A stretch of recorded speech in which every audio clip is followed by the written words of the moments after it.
Canadian Classic put on by KJ Recruiting Services. Welcome everybody. Beautiful day for football today. Some spring football. Canadian Football League is just kicking off and it's starting to feel like that time of year once again, Tommy. It's like Christmas for football guys in Alberta, right? Absolutely. It's a beautiful time of year. The sun is out long and the football starts rolling, Connor. I'm happy to be here today. We are super excited. Connor Toffin joined by Tommy Knitter on this IC Live Procast. Tommy, I think that the unique thing about an event like today's is that these teams have not had long to prepare for. We're also not talking about two athletes that are in the middle of the fall season. Kind of talk to me about some of the challenges that these two coaching staffs will probably have with limited prep time. Yeah, so for the fans at home, these coaches have 3 days to install an offense, a defense, and a special teams package. What you're going to see today is going to come down to those teams that are the best coached and have their guys prepared for success today. Now, we talked to both coaches before the game, and they really both preached one area, and it was the trenches. And down at field level, Tommy, it was number 0, Guit, that we really noticed down there, just the size of the athlete. We don't have the official height here, but, I'm 6'1", and he was towering over me. We got some big guys on the field. Yeah, being down at field level, you really get the true measure of how big these guys are. And today's football game is going to be won and lost in the trenches. Both teams, you can tell, they went out and picked size. So look for who is going to establish dominance in the trenches early on here today, Connor. Now, last year's game, you do have a lot of talented athletes on both sides of the ball. So, in a way, I feel like offense for both of these teams, it's often get the ball in playmakers' hands and see what they can do with it. But special teams in a game like this is a key area. Usually whoever wins special teams will win a game like today's. Yeah, and some key moments to think about are any time that there might be a 13th man or a player short on special teams, as well as in the return game. How many times in Canadian football is the field flipped because of a bobbled punt? So eager to see who they have working returns today. And yeah, you're right. I think the difference today is going to be in the trenches and on special teams. Now, I'm always interested in a game like this, Tommy, just of the intensity of it. It's an all-star game. It's a showcase game. These guys don't necessarily have rivalries that they're predisposed to. Yet in the end, it's football. It's a contact sport. And so often we still see emotions play a big factor. Yeah, totally correct. And, you hope that part of the all-star selection is you want guys that are composed and know football well enough that they can maintain that composure in a heated all-star game like today. Now, we got a bunch of guys coming in from across the country, East Coast to West Coast, congregating here in Calgary. Tommy, you would know really well, Calgary, a football city and an excellent host for an event like today's. Absolutely correct, Connor. I would like to highlight all of Southern Alberta really as a mecca of production for football athletes. But even Northern Alberta has had a huge string of success of producing post-secondary players. And, I'm seeing individuals from all the way from Hamilton, some from the East Coast in Nova Scotia. I'm just excited to see what level of talent the Canadian amateur game has today. So you get a look at the coin toss here and get a good look at the two jerseys. Talk about it a little later, but a little similar. West in the black that kind of fades into the gray, and East in the black that kind of fades to the red. I'm going to try to think about red as the Red Blacks. They play in Ottawa. They're out east. They got some players from out there. But overall, just really excited, I think, everybody to get back on the football field and be playing some games again today, Tommy. Yeah, absolutely correct. It's been a long offseason for a lot of these guys. So most of these players have been, in the weight room 3-4 times a week preparing for another opportunity to get out on the field. And hey, last time I was calling games, you were on the sideline coaching for the Cochrane Cobras. And, we had sub-zero temperatures, to say the least. We were playing in minus 20 and blizzard-like conditions. There was a little smoke in the area before the game today, but it looks like it has mostly cleared out today, and it's a safe day to play football. Not a cloud in the sky, not a drop of rain, and it is pretty hot down there as well. Yeah, couldn't ask for more, and you're right. Alberta football, it can give you the minus 24 blizzard with snow to your knees. It can give you the beautiful June day where the smoke clears in the morning. It is a great day for football, and the players down on field level, they look excited. Leaders of both teams with one last word to get pumped up and prepare for today's game. And we will take a quick pause for the national anthem.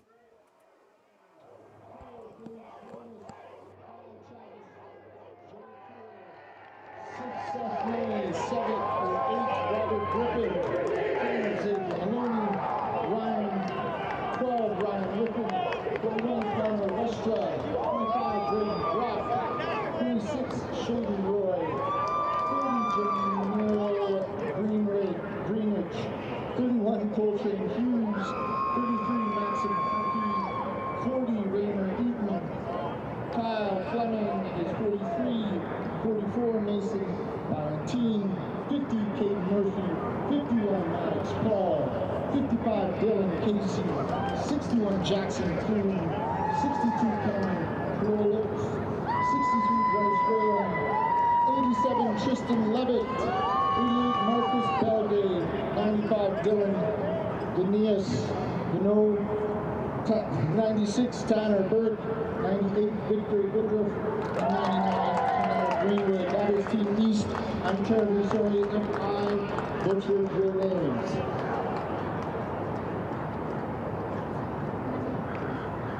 All right, everybody, at this time, we'd like you to stand for our national anthem.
We are just about ready to say bonjour to the All-Canadian Classic here at McMahon Stadium.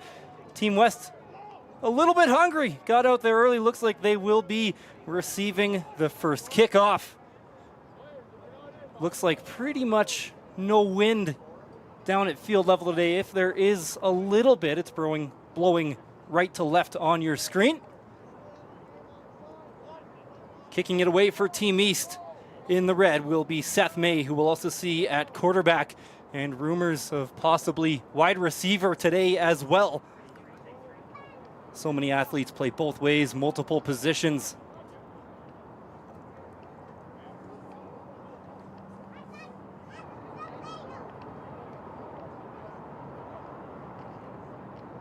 One final check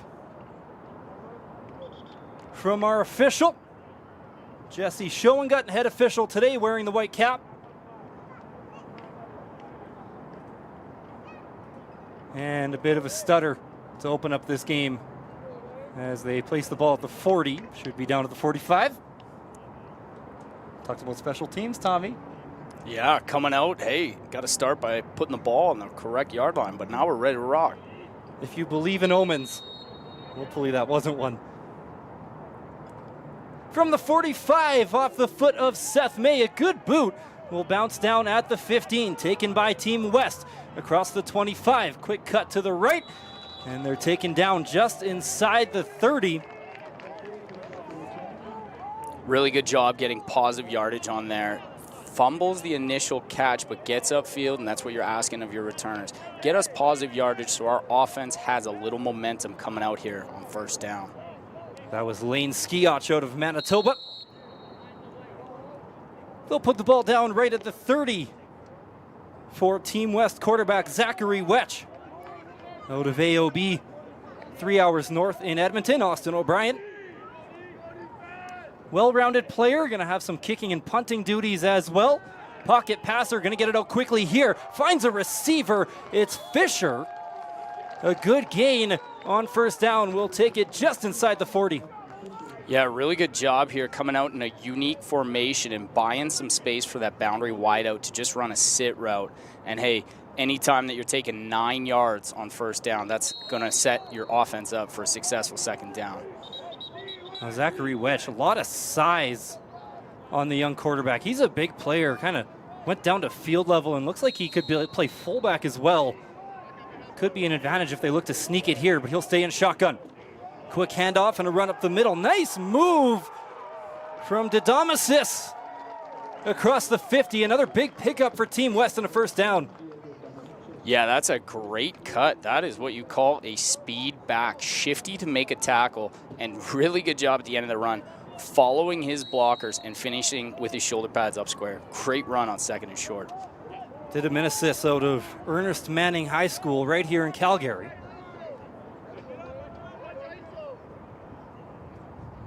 Wetch in the shotgun once again. Drops back to pass. Quick throw into the flats. It is caught. Noah Borhat, but right there to make the tackle was Alabi.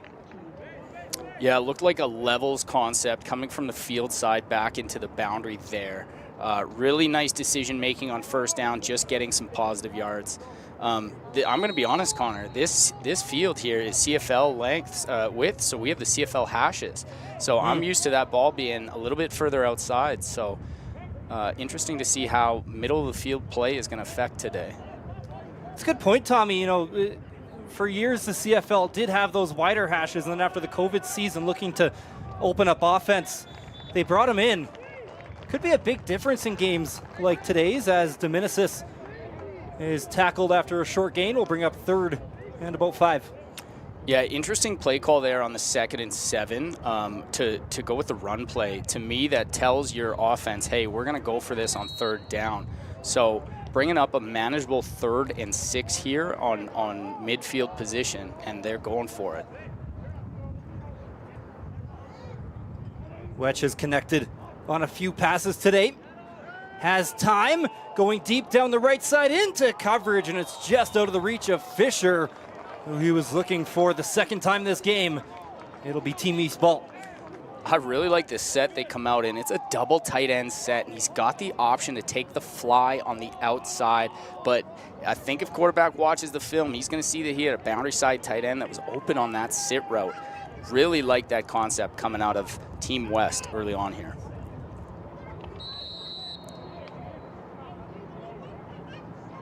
That will leave it for Seth May, quarterback out of Nova Scotia, who will start at his own 52. May, 3 receivers to his right. Ball is on the ground. May's just going to pull it and run, and it'll be a short gain of 1.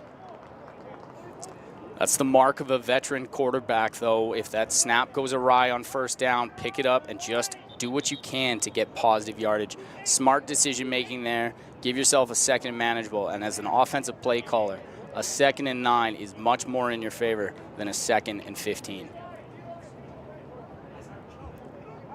Heard before the game, Tommy, that we'll probably get a pretty good look at the legs of Seth May today. Mobile quarterback. May in shotgun. Drops back to pass again to the boundary. It's caught just inside the West 50. Going to be real close to that first down marker. And I think they have just enough. Yeah, it looked like a very friendly spot for Team East, but really good job on ball placement there by the quarterback to put that in a spot that's going to lead his receiver to the first down yardage. They're so far away here. 47.5 was where he ended. And I believe that is about where they've spotted the ball. It was real close. Here's a handoff, first of the game. Greenidge gets to about the 40. Good first down production. Wow, and we talk about the speed for Team West. Here comes the power for Team East. on the tracks. Look out. I'm going to finish that run with my shoulder pads coming north-south. What a run by the back out of Ontario. Sets up 2nd and just 2. Look at the size of this slot back that they have there. He looks like he's in boundary protection right now, listed as a defensive lineman. Yeah, that's Marcus Belgrave. He's going to run a route here as well. May to the right side, finds a man. And down inside the 35. Was that Belgrave? It was. Look at that, and what spatial awareness for him to sit in the soft spot here and shield his defender from the football with his body. That is an excellent route and a nice throw and catch to pick up the first down. Kind of threw me off because you look down, you see it's 88, and you see defensive lineman. Can't be easy for a defense either. Yeah, absolutely correct. Looks like a guy that could be a matchup problem. Ball's out. Trouble on the handoff. And West is on it. Yeah, you know what? That's the 3rd snap that they have had issues with on that drive, and it looks like the exchange was just a little bit sloppy. That's a costly turnover here in the first quarter, just as they're building momentum with the offense to have a poor exchange between running back and quarterback. That's one of those things in 3 days of practice, you do not build that timing with that running back. Ransom Buchanan was right there to hop on that loose football. Got whistles early on the play here. And once we get going again, Tommy, I'm going to let out the biggest jinx ever, but it seems like 2 teams well prepared. And oftentimes in a game like this, you see a lot of flags early. We haven't seen one yet. As Wesh passed to the right side, and Satchko couldn't quite handle it from the St. Paul Lions. Yeah, you're right about the officials. You know, so far both teams have been well coached. As we see this sit down, I didn't want to see my receiver. You got to come back a little bit to the football. Once you get that depth, settle your hips, come back to the football, pick up positive yards on first down. Now, leaving them with a 2nd and 10.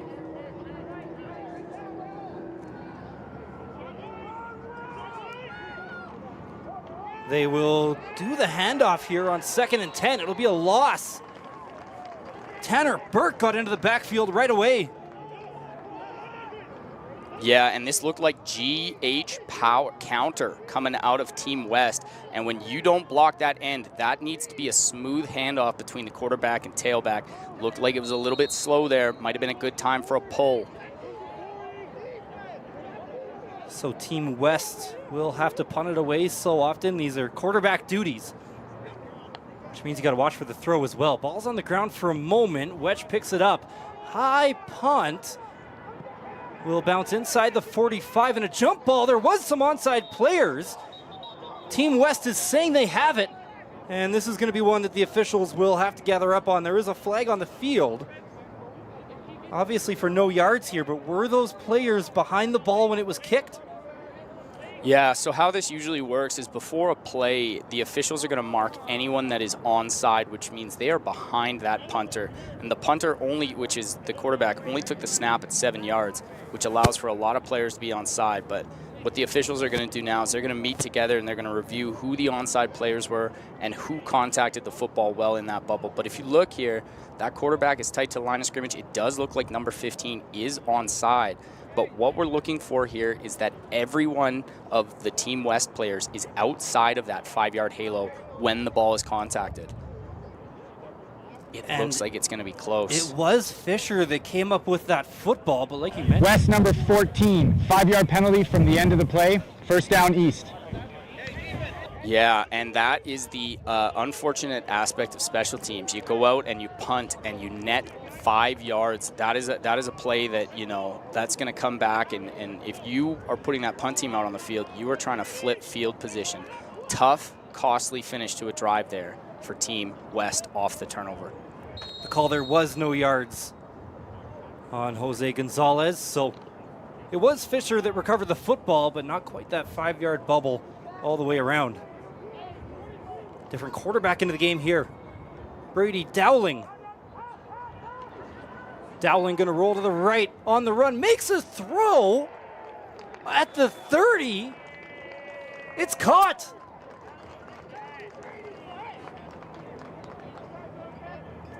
Yeah, that, again, the snap looked a little off there, so great job to field that snap and then get his eyes downfield down to the receiver. Look at the placement of this football. That is excellent coverage from Team West, but way to secure that football. And that receiver out of AOB from Edmonton, that is a great reception. Shaden Roy.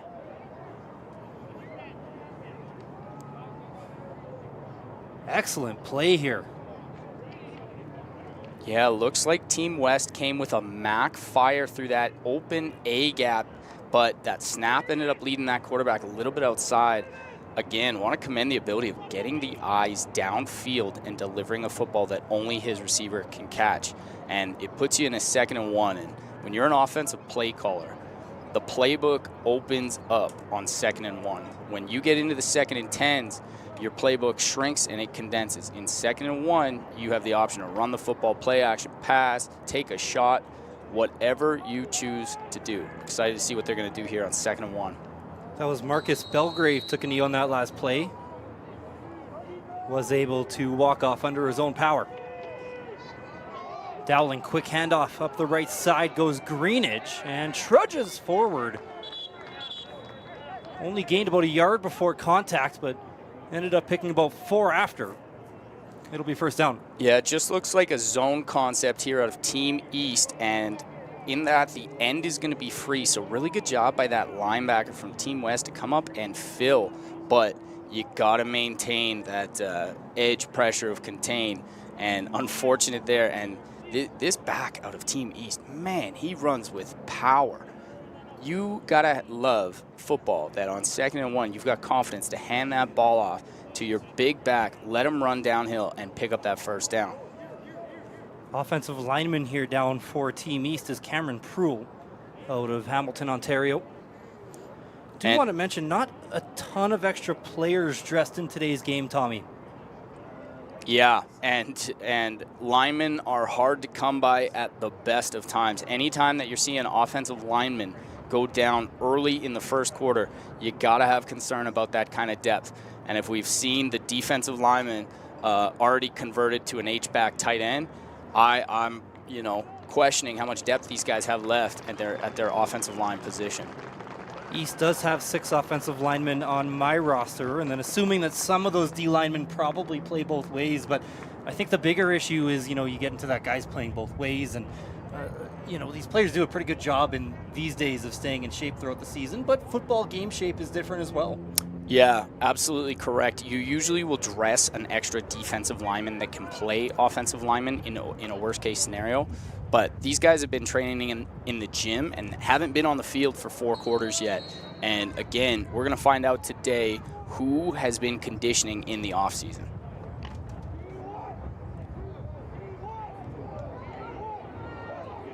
So Team East now in scoring range. Last drive ended in a fumble, but the offenses look good. Dowling, clean pocket over the middle. It's caught again. Another tight window. This time it's Kill Fleming from Strathroy, Ontario. What a concept out of Team East here. They come out in a 41 set, an ISO tight end up on the top of the screen, and they run a backside 7. And look at the window that quarterback fits that football in. Looks like the weak side defender was just a little bit too low on that last completion. Down to the 4, first trip to the red zone for either team. Dowling, handoff to Greenidge, makes a man miss! Over the goal line, touchdown! Team East strikes first. What another display of power from Greenidge out of Ontario. That is an absolute bruising run. Takes the football, shoulder pads upfield, boom, carrying defenders into the end zone. This is a player that if you can get a lead and hold on to that lead in the 4th quarter, you give this young man the football and let him win you the game. What a run for the score. It'll be Seth May out to kick the extra point.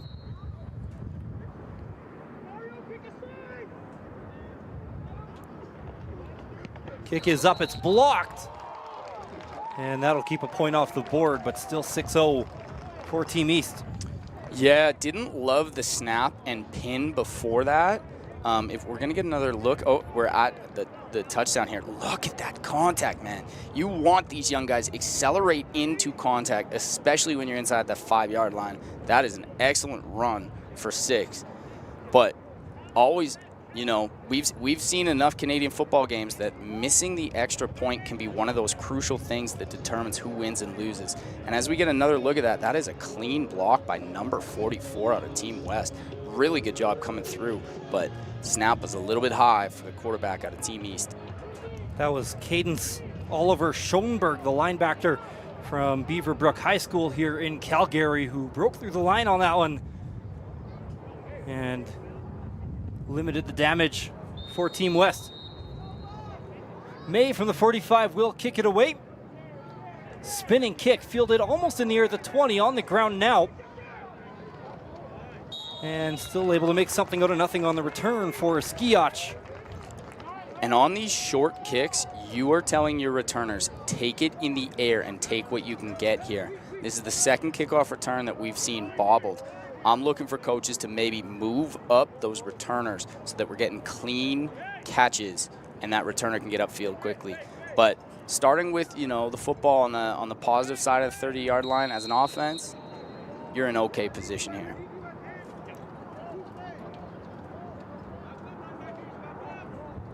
Wetch will stay in the game at quarterback. Likely going to play most of the game at quarterback today. We might see a bit of Spencer Steele, who will also line up at wide receiver. Wetch, deep pass is intercepted. Connor Westra pulls it in, and Team East gets that ball right back. Yeah, Team West with this double tight end concept, it looks like they run a smash at the top of the screen. You're going to get a sit down and an 8 route. And yeah, that ball comes out before the receiver is out of his cut. And free safety from Team East makes that read all day, goes up and gets the football.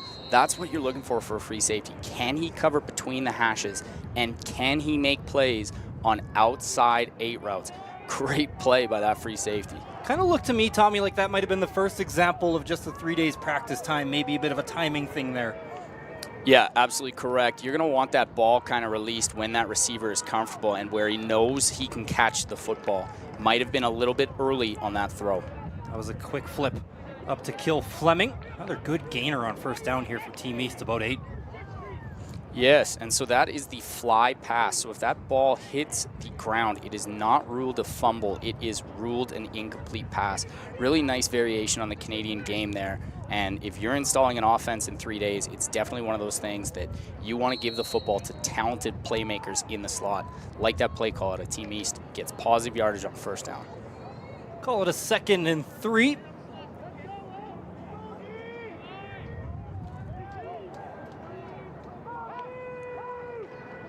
Dowling, quick look to the left, not a ton of space. Seems to love those tight windows. He was able to find Kill Fleming once again. Short gain though, maybe just 1 will leave 3rd and 2. Yeah, you know, I think they have the confidence to maybe go to Greenidge here on 3rd down, but I kind of question the route running on 2nd and 3 to run a 1-yard route is putting your offense in a tough situation. Let's see if they go back to the powerful back here on 3rd and short.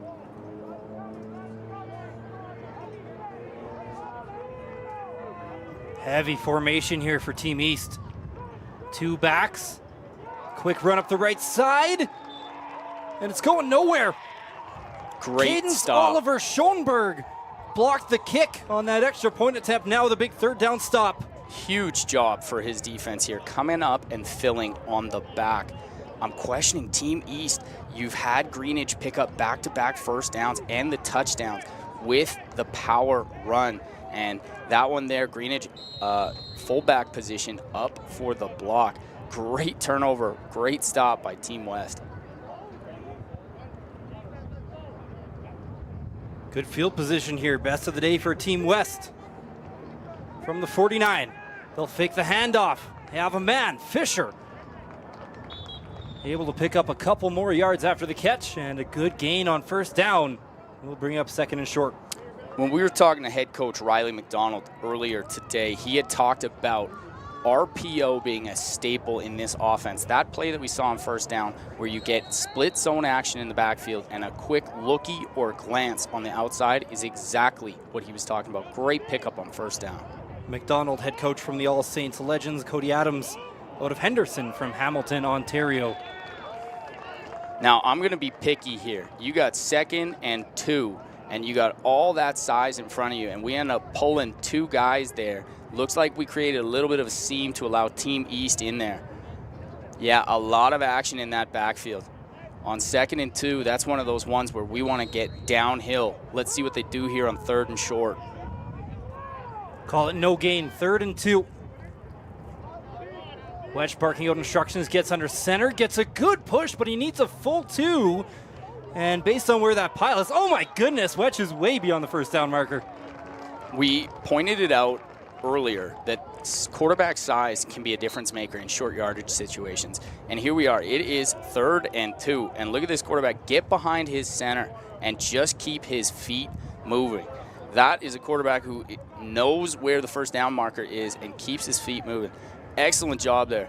The only thing I would say to both our center and our quarterback is, hey, on those 3rd and 1s, 3rd and 2s, you got to play with a low shoulder pad level. The low man wins on short yardage, but they pick up the first down. Excellent first quarter. Team East leading 6-0. We would like to take a moment to thank some of our sponsors today. Impulse Athletics in Calgary, speed, strength, and agility training that helps athletes take their game to the next level. Also, Remington Development Corporation, building vibrant communities and corporate commercial spaces that you know and trust. And Evans Tedem Building Products, your preferred building products wholesale, supporting your build every step of the way. Of course, events like this don't happen without sponsors like that, so a big thank you to all of them. Tommy, tell me what you're seeing through a quarter so far. Hey, we talked about it pregame where we said today was going to be won and lost in the trenches. And on our last 6 plays, we have seen 2 3rd down conversions. One was stopped by Team West, and one was picked up by Team West. When we talk about the big men on the inside and on the trenches, the games are won and lost on 3rd down conversions. And right now, we've seen some momentum from this Team West picking up a crucial first down there. Hopefully looking to come down and equal the score on this drive.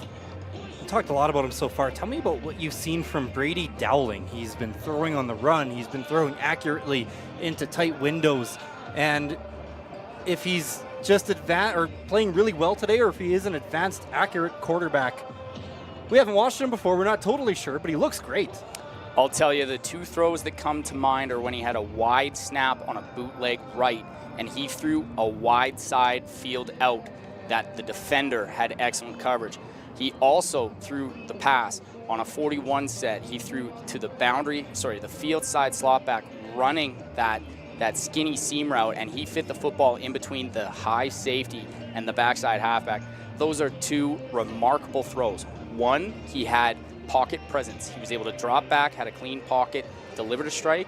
The other one, bad snap, forced rollout, and he was able to deliver a strike. So to answer your question, Connor, this kid seems versatile, and I'm looking to see if they can get him involved in the run game here in the 2nd quarter. Looking forward to breaking those plays down at halftime? Absolutely. I can't wait. I'm excited to get on the telestrator. We are about ready to go for the 2nd quarter of action. I think Team West has been there step for step almost with Team East. It's just been that play or two, as we usually see in Canadian football, that has been the difference so far.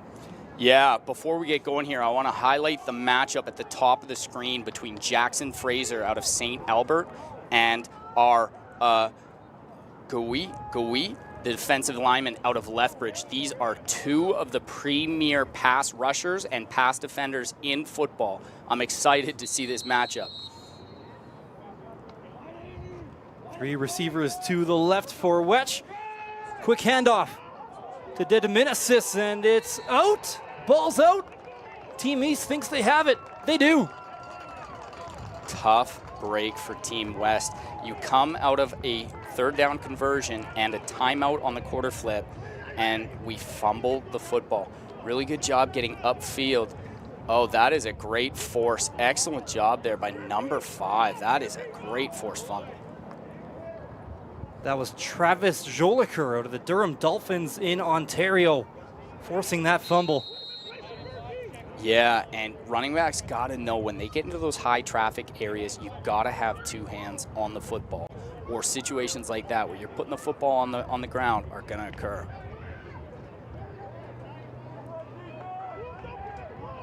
Dowling will start the second quarter at quarterback. Greenidge in the backfield. Dowling rolling to the right. Ton of pressure on the ground. Makes a man miss across midfield and a pickup of 15. Tommy, you said you wanted to see Dowling with the legs. There you go. Yeah, absolutely. It looked like that snap was a little bit outside for him again. Not sure if this was a designed run or a passing concept that he saw that he had the edge, but great decision to tuck that football. And if you're picking up 12 yards with your quarterback on first down, that's an adjustment that Team West is going to have to be prepared for. Pay a little bit more attention to that quarterback with the football who's making plays. They're picking about 20 yards up per wide snap right now. Might be in the design, Connor. This time they'll hand it off to Greenidge. What a matchup. In the hole there is Greenidge. Wow. Met up with Bouvet. Talk about some thunder. Greenidge coming downhill. Look at this transition. That snap a little bit outside. Greenidge grabbing it, but his vision's upfield, and boom, what a stick. Way to be. I want to shout out that defender for coming in and filling and stopping the powerful back in his tracks. Sets up this offense with a 2nd and 8. Bouvet, defensive lineman out of Nanaimo, BC, John Barsby Community School. Limits the pickup to about 2.5. Dowling under pressure, lets it go. It's intercepted. First big play of the game for Team West. And you're going to see there was an all-out pressure here, and Greenidge has been doing a great job in the run game. Looks like he missed his job here in pass protection. Didn't get that edge defender blocked, and that forces the errant throw. Great interception there. But, man, we got to pick up that pressure on all-out blitz. That's one when they line up pre-snap and you see pressure coming as a running back, you need to be ready to saddle up and take that pressure. Lucas Morin came down with the football. So Team West, ball's in the air here, went off the receiver's hands, and it'll be a 2nd and 10. So they went back to this 31-week concept where they have the H-back in the passing game on the boundary side. Looks like quarterback had a look at that vertical outside, decided to check down to the under by that H-back, but anytime that you're throwing to a bigger body across the middle, quarterback's got to take a little bit off that ball, and that looked like we got the fastball out of the quarterback there. And seeing some of these guys all over the field. That time I noticed that Tanner Greenwood for Team East, listed as a defensive lineman, was covering there. Wetch, long ball, and just missed his receiver. He was looking for Fisher again, who's been an early favorite for the quarterback. Couldn't quite connect on that one. Yeah, you're absolutely correct. Anytime that you have that ISO look and you give the quarterback the green light to throw, that is showing that they have trust in the relationship between this quarterback and wideout. And unfortunately there, ball is just overthrown, but it did look like receiver had a little bit of space on that passing route.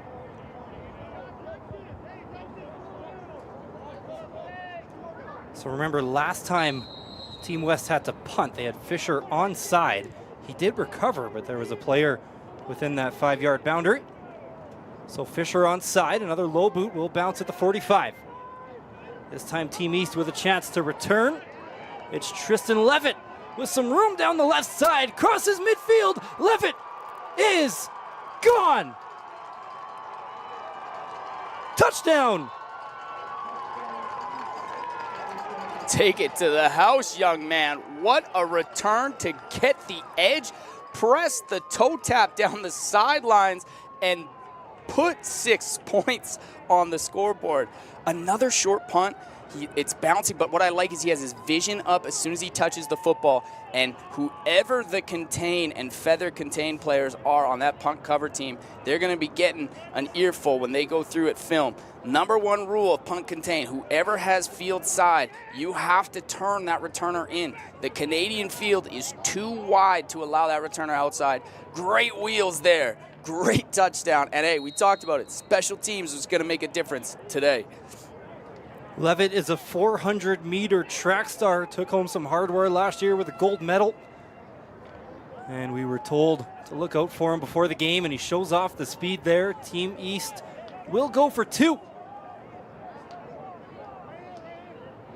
And they're back in that 40 tight set. That's Joliker to the right, the cornerback, and a bit of a miscue here as May, who was in at quarterback earlier, went to the ground, and it'll be no good. So 2 touchdowns, but not quite able to capitalize on the extra points. But regardless, 12-0 Team East. And I want to shout out Tristan Levitt here, the returner that has this touchdown. So this athlete out of Cardston, Alberta, competed yesterday in the AS2A track and field provincials, winning gold in the 400 meters. It's not often you're running 400 meters on the football field, but right there, he runs probably 30 yards in horizontal distance and another 70 in vertical distance. What a touchdown from the Cardston product. Little bit of miscommunication on that. That's when you're going for 2, you have to know that football's coming out quickly. Receiver communication with the quarterback looked like it was a little bit off on that 2-point conversion. A big difference that you see with a fast player versus an athletic player, Tommy, is not just their top speed, but how quickly they can get to it.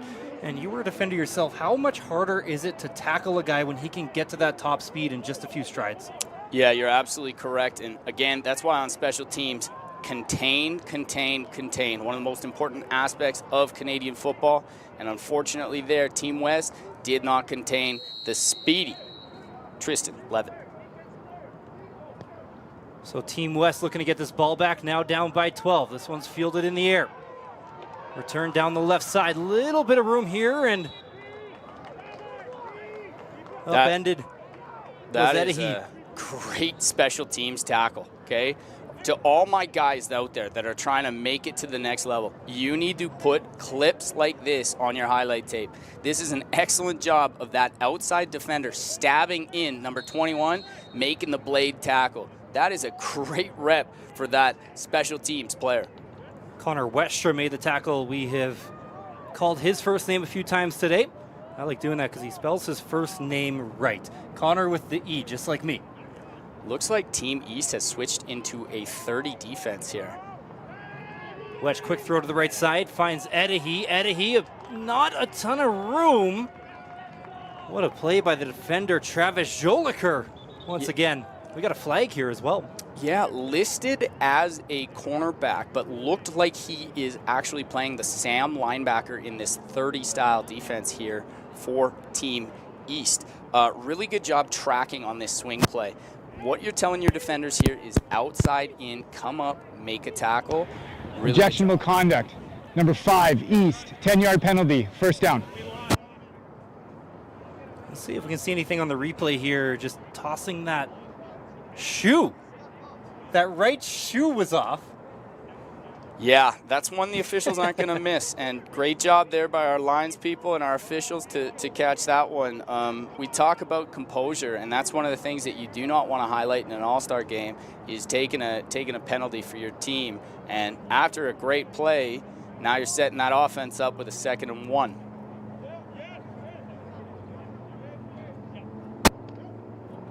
So we'll move the football up here and put it down at a 2nd and 1.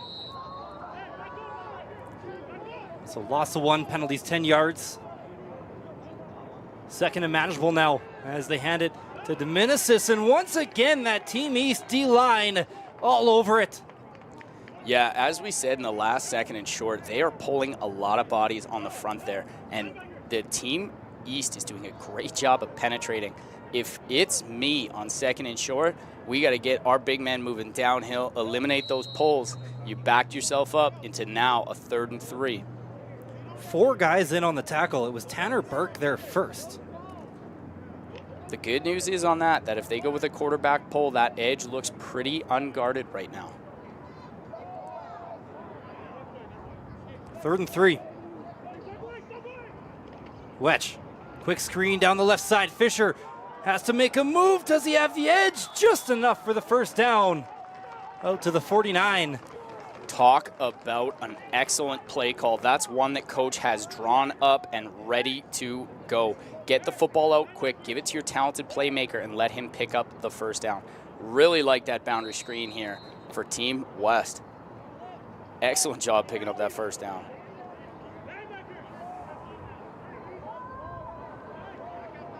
Got 7:20 left to go here in this first half. Team West looking to put points on the board. Wesh, deep down the middle, it's caught. Out near the 40, Jose Gonzalez. Big gainer on first down. Great route by Gonzalez to stick his foot in the ground and come inside on the dig route. One of the things that you're going to notice here is it looks like Fisher's attracting double team coverage at the bottom of the screen, which is opening things up on the opposite side. Great route by Gonzalez. Excellent job separating himself between the defender and the football. 19-yard gain.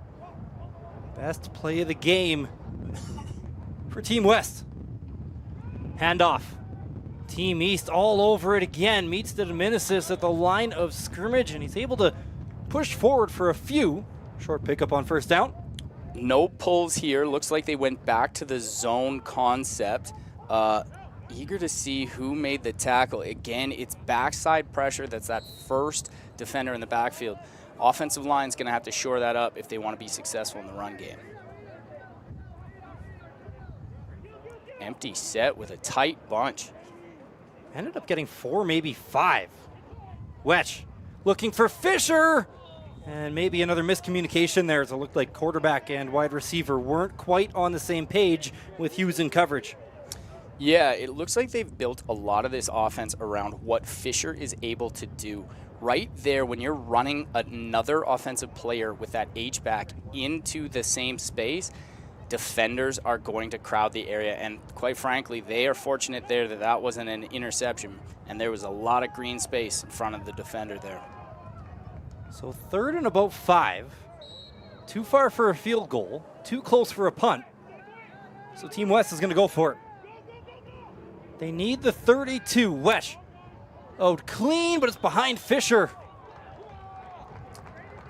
Yeah, that is pretty tough. Looked like 3 defenders dropping in that area. And with 3 defenders in that space, it is going to be tough to fit in a football. And again, back-to-back miscommunications between receiver and quarterback, resulting in a turnover on downs. So we've seen Team West move the football, Tommy, as I believe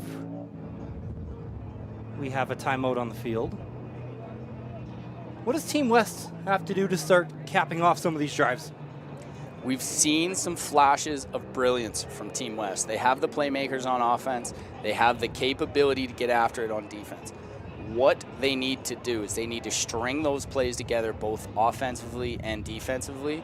If they string those plays together, instead of those drives ending, converting on second and short and forcing them into 3rd and longs, you're going to start to see that team build some momentum. But yeah, they've had a number of positive plays on first down, which puts them in a position on 2nd down. But they've had back-to-back plays where, a second and manageable situation, we don't pick up positive yardage, puts you in the hole on 3rd down, and a couple tough 3rd downs for Team West today.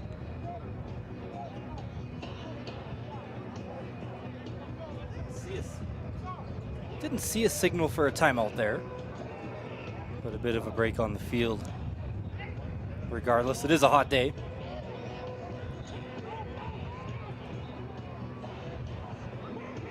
It's always hotter down there on the football field. Those black rubber pellets that you see spray up in and out of receiver cuts is actually recycled rubber, and that black rubber holds a lot of heat. So it's usually, if it's 24 out right now, it's usually a couple degrees hotter down on field level.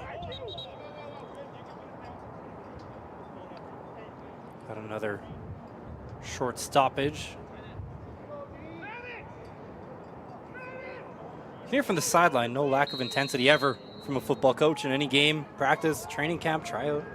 You can find it everywhere. Absolutely. Team East will start at the 37. Quick throw from Dowling, a little bit ahead of the receiver Fleming. Will bring up 2nd and 10. The run action on that play looked like it was setting something up that was wide open if this ball was handed off. Yeah, lots of bodies. And on that throw, see how the ball is led upfield? On those hitch screens, we always want to lead that receiver away from the defenders. Got a flag here that came way after the whistle.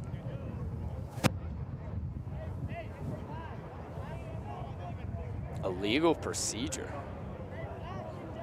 So what that means is that it was a forward pass. Procedure on East. Number 44 did not report. 5-yard penalty. Replay first down. It's called on Mason Ballantyne. They said he didn't report defensive lineman. Okay, if he's in at offensive line, he is wearing an eligible number and will need to report as ineligible. One of those tricky little nuances of Canadian football.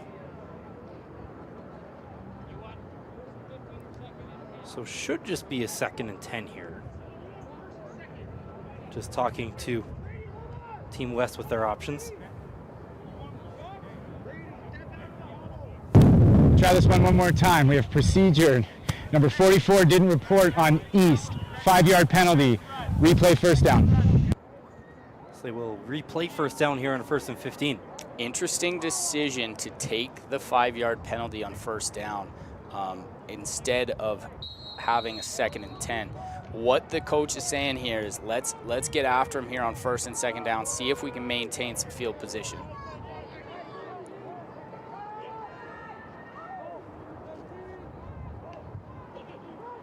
Handoff.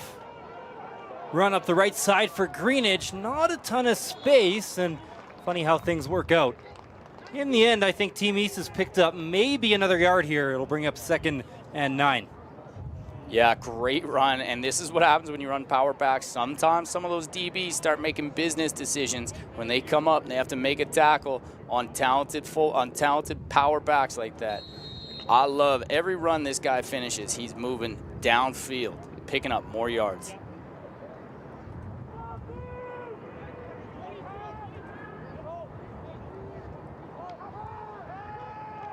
Dowling looking deep down the right side to Robert Griffin.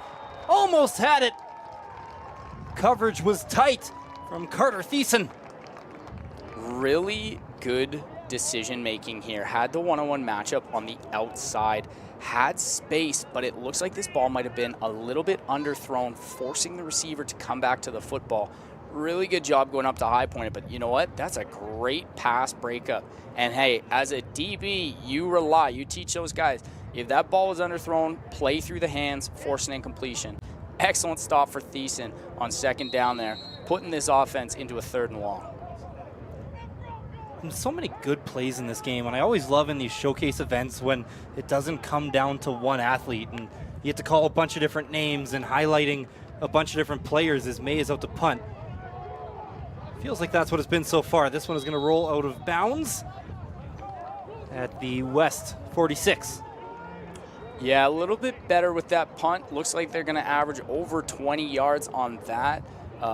Snap, not perfect. And that ball, you know what? Extra bounce out of bounds. They'll take that every day of the week. Keeps it out of the hands of Fisher. Let's see how much of this offense is built to isolation looks for Fisher into the boundary. We saw 2 or 3 on our last drive. Heavy backfield set. Couple kick out to the right. Handoff. The Dominicis up the middle, and a gain of 4. Nice little split zone concept with the H-back pulling across the formation on that run. And really good job by the running back here. Upfield, avoid that first defender and get some positive yards. And that's the difference between the defenders being 5 yards in the backfield and the defender meeting you at the line of scrimmage. You pick up 4 yards on 1st down.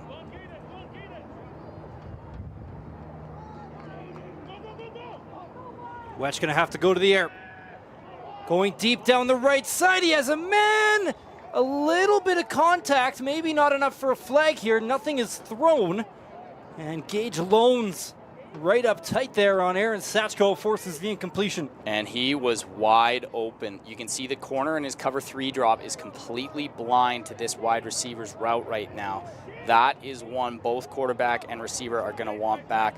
Looked like receiver stopped running just a little bit there.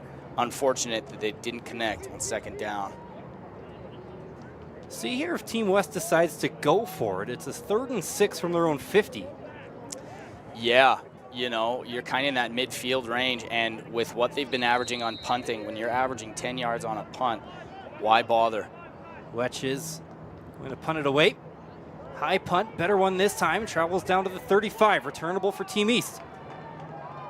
This is Westra, not a lot there. And a much better special teams play for Team West.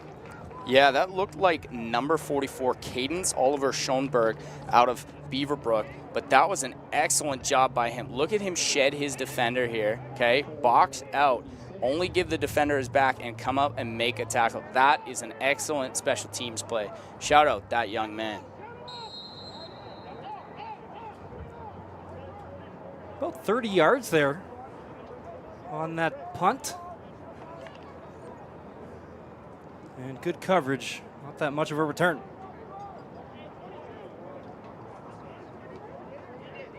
So it feels like Team East has been controlling this game, but still just up by 12. Looking to make it a 3-score game before halftime. Dowling going to pull it and run. Not a ton there, picks up a couple. Yeah, and we had highlighted that we were expecting a little bit more quarterback run here in the second quarter. But again, I want to highlight number 44, Cadence Oliver Schoenberg, who is taking a knee. Really good job filling from his linebacker position to limit that quarterback boot for a gain of 2 on first down. There's like a wasp or something right in front of me right now, Tommy, so if you hear me scream. I'm always ready, Connor. Don't worry for a second. But again, back-to-back great plays by this young man who is out of Beaverbrook High School here, one of our biggest high schools in Calgary, in southern Alberta. And man, he is putting his high school on the map with a tremendous special teams play and the great fill on quarterback boot on first down there. He's going to have to sit for 3 plays. Hopefully he grabs a sip of Gatorade and he's back. You can never really tell from up here. He was able to walk off the field under his own pressure. It's always a good first sign. Under his own power, rather. So 2:38 to go in the first half. And an important down here on a 2nd and 8, kind of getting to that clock where, you know, you could see a couple possessions either way, or one team can control it the rest of the way. Got to win this down if you want a chance at that. 2nd and 8. Dowling out to the left side. Quick route to the 41. It's going to be about 5 yards short. Yeah, and it looked like they just gave Greenidge the option route there as he comes out of the backfield and sits, which I like the concept, but if we're getting the ball out that quickly, we got to make sure that we're getting close to the first down yardage on a 2nd and 8. But you give your offense a shot here with what might be a 3rd and 3. Looks like they're going to go for it here. Dowling going to get under center. Needs a lot of yards here. Needs the 46. And we got a whistle on the snap. Timeout for Team East. They're going to talk this one over. Yeah. That's their first timeout. Looked like they were going to go with a toss action there, but I like the decision. Call a timeout. Make sure everyone is on the same page. So now here's where the chess match begins between the coaches. Do you think this offensive coordinator is going to come out and run the same look and the same play call? Or are you making an adjustment to say, okay, there's no way that this coach comes out, runs boundary toss again. What is he going to go to? And when you only have 3 days of prep, this is where you are relying on that intuition as a coach. But this is an important 3rd down here because a turnover here, and Team West has excellent field position if they're able to be successful on this 3rd down. Been a fun event so far. Lots of parents, friends showing up in support. And we got an important third down coming up with 2:01 to go here in the second quarter. Yeah, and a 2-possession lead. So what our coaches from Team East are saying right now is they trust their offense with this football, that they can pick up this first down and look to put some points on the board before the second quarter, sorry. Consequences could be huge, though. You don't get it, and it's going to be excellent field position plus territory for Team West. Big play for Dowling. They're going to go to the air. Quick run to the right. May, he's going to throw it. It's a trick play. They have a man. Tristan Levitt. Touchdown number 2 for the track star. Wow. Razzle dazzle. The double pass on 3rd and 3. That is one for the ages. Wow. Swing pass comes out. That ball is out early. But look at the precision on that second pass. Swing pass comes out here, and that is a lateral pass, meaning it is behind the line of scrimmage, which allows for a forward pass still to be thrown. And yeah, that is wide open. And if there is one guy that you don't want to leave wide open, it will be Tristan Levitt, 400-meter champion, showing off his speed again. Boom, put on the Jets, young man, get in the end zone for 6. I haven't seen that one since NCAA 2004. That is the swing pass to the vertical. Great use of the timeout. And hey, you call a timeout, you make sure all your guys are on the same page, and in an all-star game, you're trusting these players' ability to make plays happen. What a job there on the double pass. And yeah, that is exactly how you drew it up. Wide open. Let me turn on the burners. Let me cross that finish line one more time. Go get your gold medal. There it is. You've seen Seth May take a hard hit as he was throwing that football. And there was some concern right away as Dowling, the quarterback, went over to check on him and immediately called over trainers. Yeah, so I believe Seth May was the individual that threw the second forward pass, which means they hid him in the backfield there for that first pass. And that is a devious offensive play. Quarterback to quarterback. It's starting to become popular here where you see 2 quarterbacks in on offense. But this is the downside of playing and getting your quarterback involved in the run to pass game, is that you open them up for hits just like that. Can't really tell from there what happened for May. Obviously a hard hit. Might have got one of those legs twisted up, but went to the ground hard as well. He's still down, so obvious concern here, but we'll hope for the best for Seth May, who's been good in this game and has a touchdown pass on the books. So the 2 teams will huddle up. East does take an 18-0 lead. Obviously a game like this, Tommy, the main concern is on the health of the players, and you just want to see everyone get out of here. You know, it's football, guys are going to get banged up, but you want to get out of here with no big injuries. And he also landed, looked like on that right shoulder. Yeah, you're absolutely correct. You know, as a high school football athlete here in Alberta, spring camps are right around the corner, and Seth May, hailing out of Nova Scotia, is going to be one of the guys that his high school program is going to rely on for him in his upcoming season. So it is one of the risks that you see in all sports leagues when you have competitive all-star games like we have here at the All-Canadian Classic. It is certainly a risk of injury, but I'm going to say this, if there's a play a quarterback can get injured on, he'll tell you 10 times out of 10 he better throw in a touchdown pass. And Seth May hung in there, threw the second pass, took the hit. That is an all-star play from the quarterback from Nova Scotia. I do want to point out as well, didn't look like anything dirty at all, or even, I don't know the word, penalizable, or couldn't throw a flag on that. It was well-timed, put a lot of pressure on the quarterback, and also does emphasize, you know, it's a dangerous game, and when there's a guy barreling down on you, it's hard to make an accurate throw like May did there, and it really was a great throw from May. Obviously paid the price for it here. You know, it is one of the biggest differences between amateur football and professional football. In professional football, you will see officials protecting premier players and protecting premier quarterbacks. In amateur football, especially when you're throwing a double pass, a lot of those protections are going to be forfeited. But no, that was not a dirty play. That was just a defender finishing contact on a what could be a running threat or a passing threat.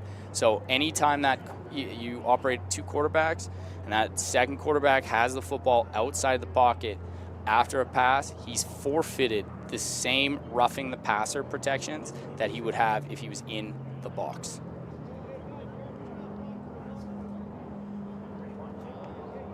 We do have 1:49 left to go in this first half. Looks like Team East is going to go to their locker room and might have something coming from our officials here. Yeah, They're typically in gonna these talk it over. situations, what the officials will do is they will start the second half at 1:49 Right. and allow that second quarter to be played out and then begin the third quarter after that. That is what is typically done in amateur football if there is a sustained injury. You could tell by the way that the coaches were hustling off the field that I do believe an ambulance has been called for this young man, and our thoughts and prayers are out for the quarterback from Nova Scotia. Well, you never want to see this in any type of game. Seth May down on the field, Team East leading 18-0 as they tend to the Team East touchdown passer.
Welcome back to McMahon Stadium. Unfortunate circumstances to end off the first half. Seth May made a great play with the football, but took a big hit as well. We'll say ambulance got here quicker than I think I have ever seen before. We are hoping for the best for the young quarterback, kicker, receiver. He is stabilized, and he will be in the hands of Calgary's finest.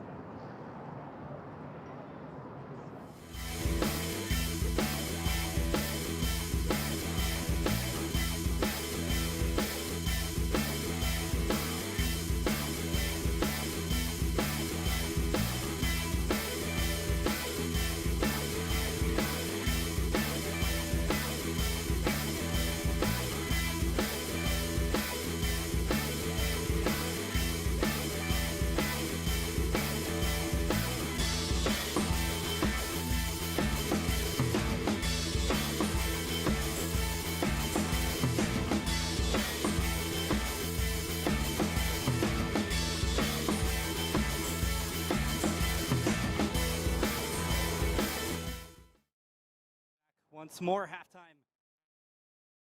About a minute 49 or so to go in the first half, we believe, and then they'll end the half, we'll play through the second.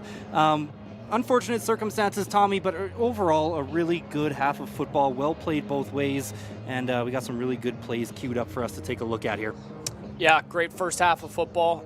Unfortunate to end the way that it did, but here we're going to have a look at some of the quarterback play. So first off, what you're going to see here is if we have a look, this is a free safety pressure. So quarterback does a really good job immediately recognizing how many defenders are here in the box. Right now, this is an all-out pressure. We also see the snap a little bit outside for that young man. He's having to run outside get that snap. As he rolls out to the right, see how his vision is immediately downfield. His eyes, he's searching for someone, and look at this. AOB receiver getting crisp out of his break, little bit of separation, and then boom. Talk about being able to throw the football on the move, and look where this ends up, just in a spot that his receiver can catch the ball. Great throw and catch there, showing the athleticism for Dowling.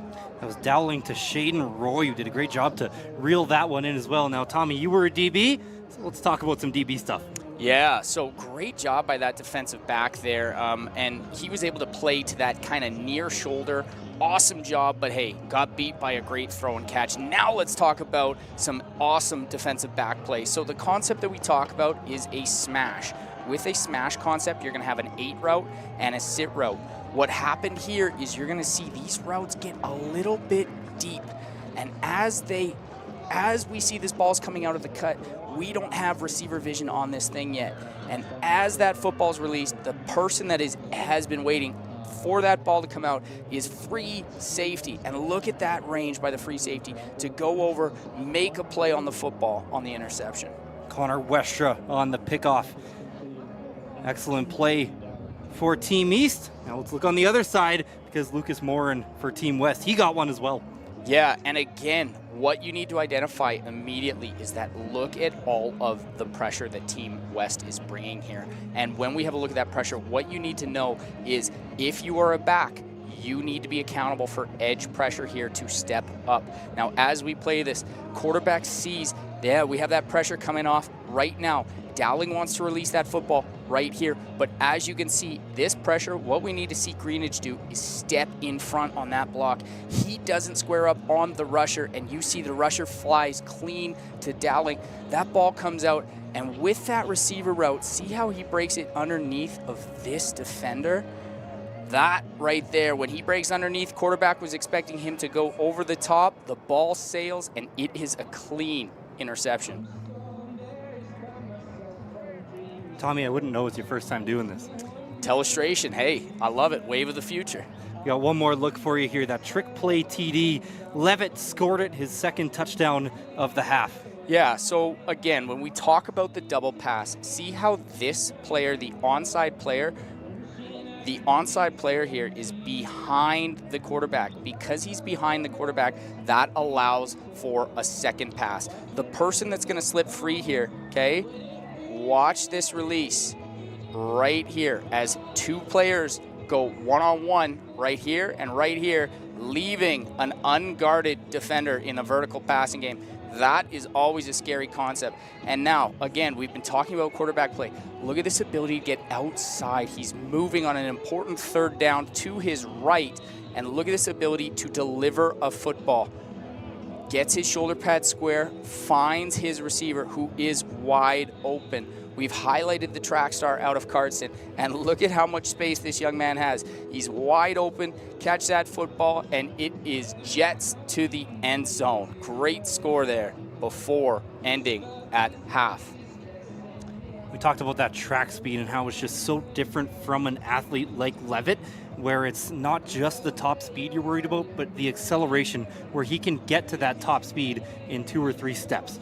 That's a player that has any kind of space on the field, and you have to tell defenders to do a good job of closing the box to make tackles. We've seen 2 examples where he scored today, where he's been able to get behind and outside of defenders and quickly find his way to the end zone. Yeah, 1 long kick return touchdown, as well as that touchdown that you just seen off of the trick play.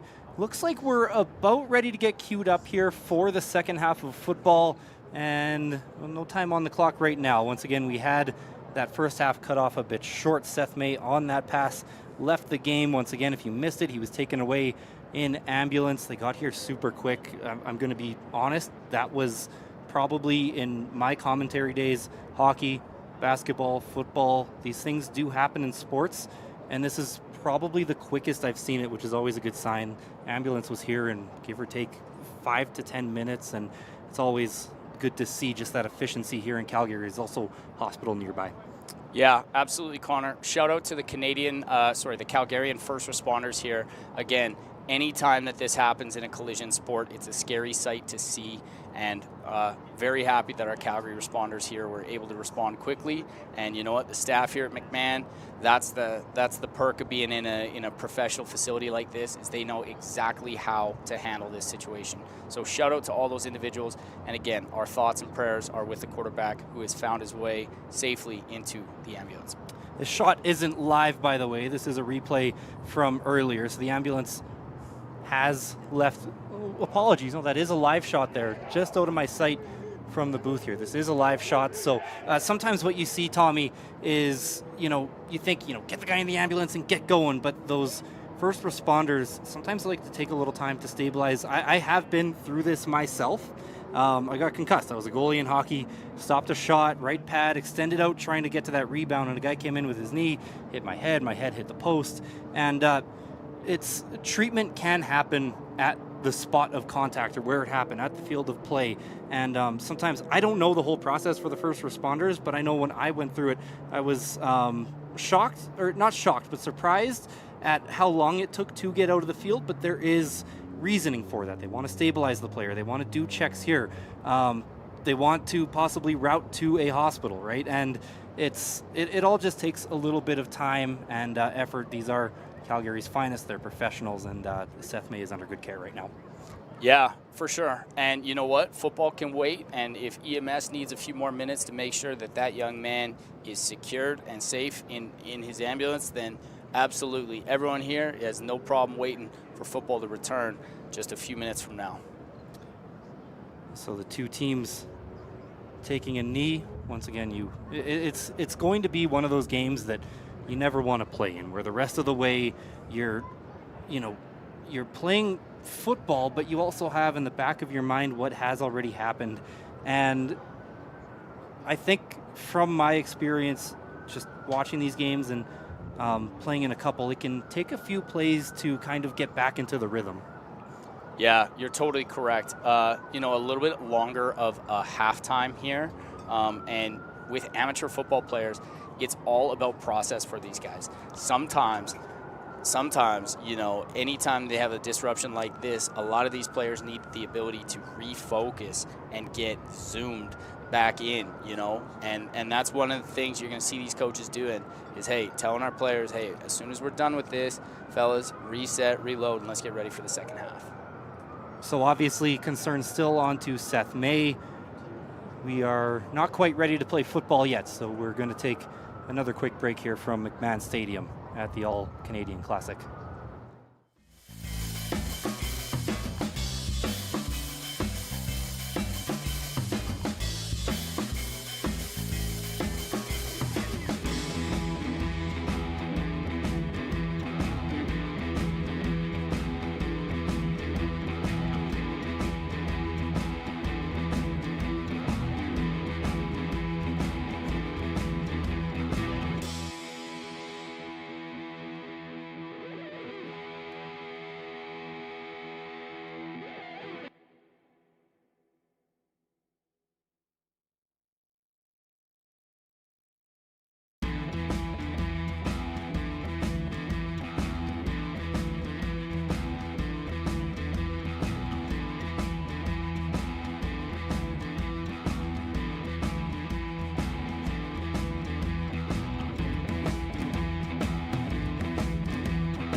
Welcome back to McMahon Stadium.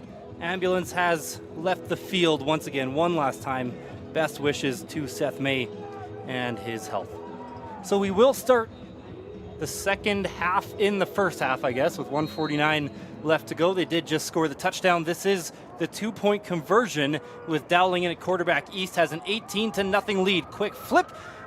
Hard contact near the goal line, and bowling his way in is Shaden Roy. 2-point conversion is good. Quick start out of the break. So we had 15 minutes allotted halftime normally. That one was a little longer. So we'll play the 1:49 left in the first half, and then we'll immediately flip over to the second half. Really nice cutback on that toss there. Had the lane on the inside, and when you're just 5 yards away from pay dirt, really good job cutting that toss up inside, shoulder pad square, dragging defenders into the end zone. And that is a big 2 points, as it represents the first positive conversion we've had here today at McMahon Stadium. So it hasn't, I don't think the score really indicates what this game has been play to play. It feels like two fairly evenly balanced teams, Tommy, but so far the East has just been able to make the big play and take the top off. Yep, and this is an important situation here for Team West, as it looks like the player that is kicking is actually from... Right, because May was the kicker punter for Team East. So a little double duty here. So this is Fisher kicking off for Team East. And now returned by Team West. Up past the 35. So officials did have some long discussions with coaches during that break. Obviously part of it was about this. Yeah, great kickoff from Fisher there. Again, one of the challenges when you're in this all-star game is how do you have the involvement of all-star kickers and punters? And I know that this year, the 2025 Senior Bowl for Football Alberta, Team South kept both a punter and a kicker because they are that important in the game of football. So we mentioned we expect Zachary Wetch to play most of the game at quarterback. Quick screen. This is Dominicis, and that ball ended up on the ground, so no gain on first down. And if you're in this empty set that they're in, that ball is coming out fast, and again, you want that snap to be in the strike zone, but you have to block the key player at the point of attack. And right there, a little bit of communication by all three offensive players involved. Quarterback, a little bit off with the throw, receiver off with the route, and no block at the point of attack. Maybe just a little bit of contact there from Alabi as well as that ball was coming in. So 2nd and 10 here. Remember, we are at the end of the first half. Wetch out to the right, finds the Dominicis, cuts to the inside, across the 40. Not a lot of space. A good 2nd down pickup is going to create a 3rd down decision for Team West and head coach Riley McDonald. Looked like a curl out concept there onto the field side. Really good job of cutting back and getting positive yardage. This is one of those situations that you've got to look for positive conversion here on 3rd down for Team West. So you don't get this, and Team East is going to have great field position, but Team West needs a spark looking forward here. Quick screen out to the right. It is caught, ran out to the 45. Ball came out at the end as well, but I think they're going to rule him down. It looks to be short. They needed the 47. It is marked at the 46. Good play design here. On time snap, the ball comes out clean, and this is what happens. That's the difference it makes. What I want to see out of number 2 for the West, I need him to know, hey, fella, it's 3rd and 5. You need to get that extra yard. Put your head down and get us that extra yard for the 1st down. Those shoulder pads up a little bit high there, going with the stiff arm, ends up being tackled just short of converting the 1st down. Turnover on down here. That was Borhot, came up just about a half a yard short. This is a key drive for the Team West defense if they would like to keep their side in the game. Absolutely correct here. Down multiple possessions. What can your defense do to drum up a turnover? Pressure. Dowling steps away. Dowling has some space across the 40 and angled out of bounds. Really good field side pressure here from Team West defense, and you can see them collapse this pocket. Again, field side pressure, collapsing the pocket. Great step up here by Dowling, finding the edge, get upfield, get some positive yardage, reach, put you in 2nd and 1. And again, as a defensive play caller, these 2nd and 1s, you're just hanging on to the reins because this offense has the entire playbook open on 2nd and 1. Saw that block there by Greenidge as well. A little late, but maybe created just enough space for the 9-yard gain. Dowling going to go to the air. And we got a whistle on the field here. Yeah, great pickup by Greenidge. Good point on that, and a mark of a veteran quarterback in Dowling to step up into the pocket. A lot of young quarterbacks, when they sense edge pressure, they try and flush outside.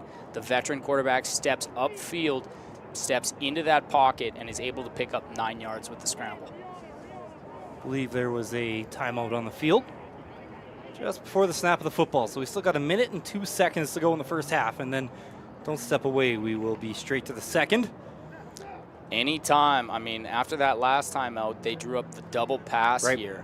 What are they going to go to on 2nd and 1? This is one of those ones a lot of offensive coordinators will take a shot on 2nd and 1, relying that, hey, if I don't convert on 2nd and short, we can always go back to a 3rd down run.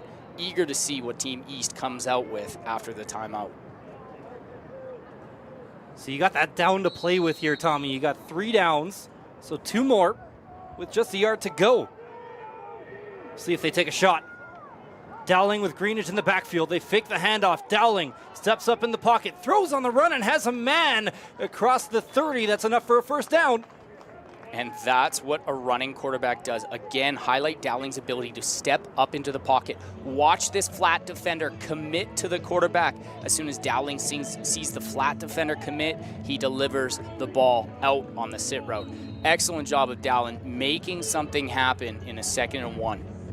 That was Fleming on the reception. I wasn't a quarterback, but I did play baseball. Similar kind of throw you might see from a shortstop there. Not an easy one to throw accurately. Absolutely, another on-strike target for Dowling. Dowling off the back foot this time, and well covered that time by Team West. Lucas Morin, who's had an interception today, breaks that one up. Really good job by the defensive back. Good back pedal, hips are low, breaks towards the receiver, and what you see here is a little bit of hand fighting. I really like that vision too. Typically officials are gonna allow hand fighting if it's initiated by the offense. Great job by that defensive back to wait for the hand fighting to occur and get in on that pass breakup. Big down here, 2nd and 10.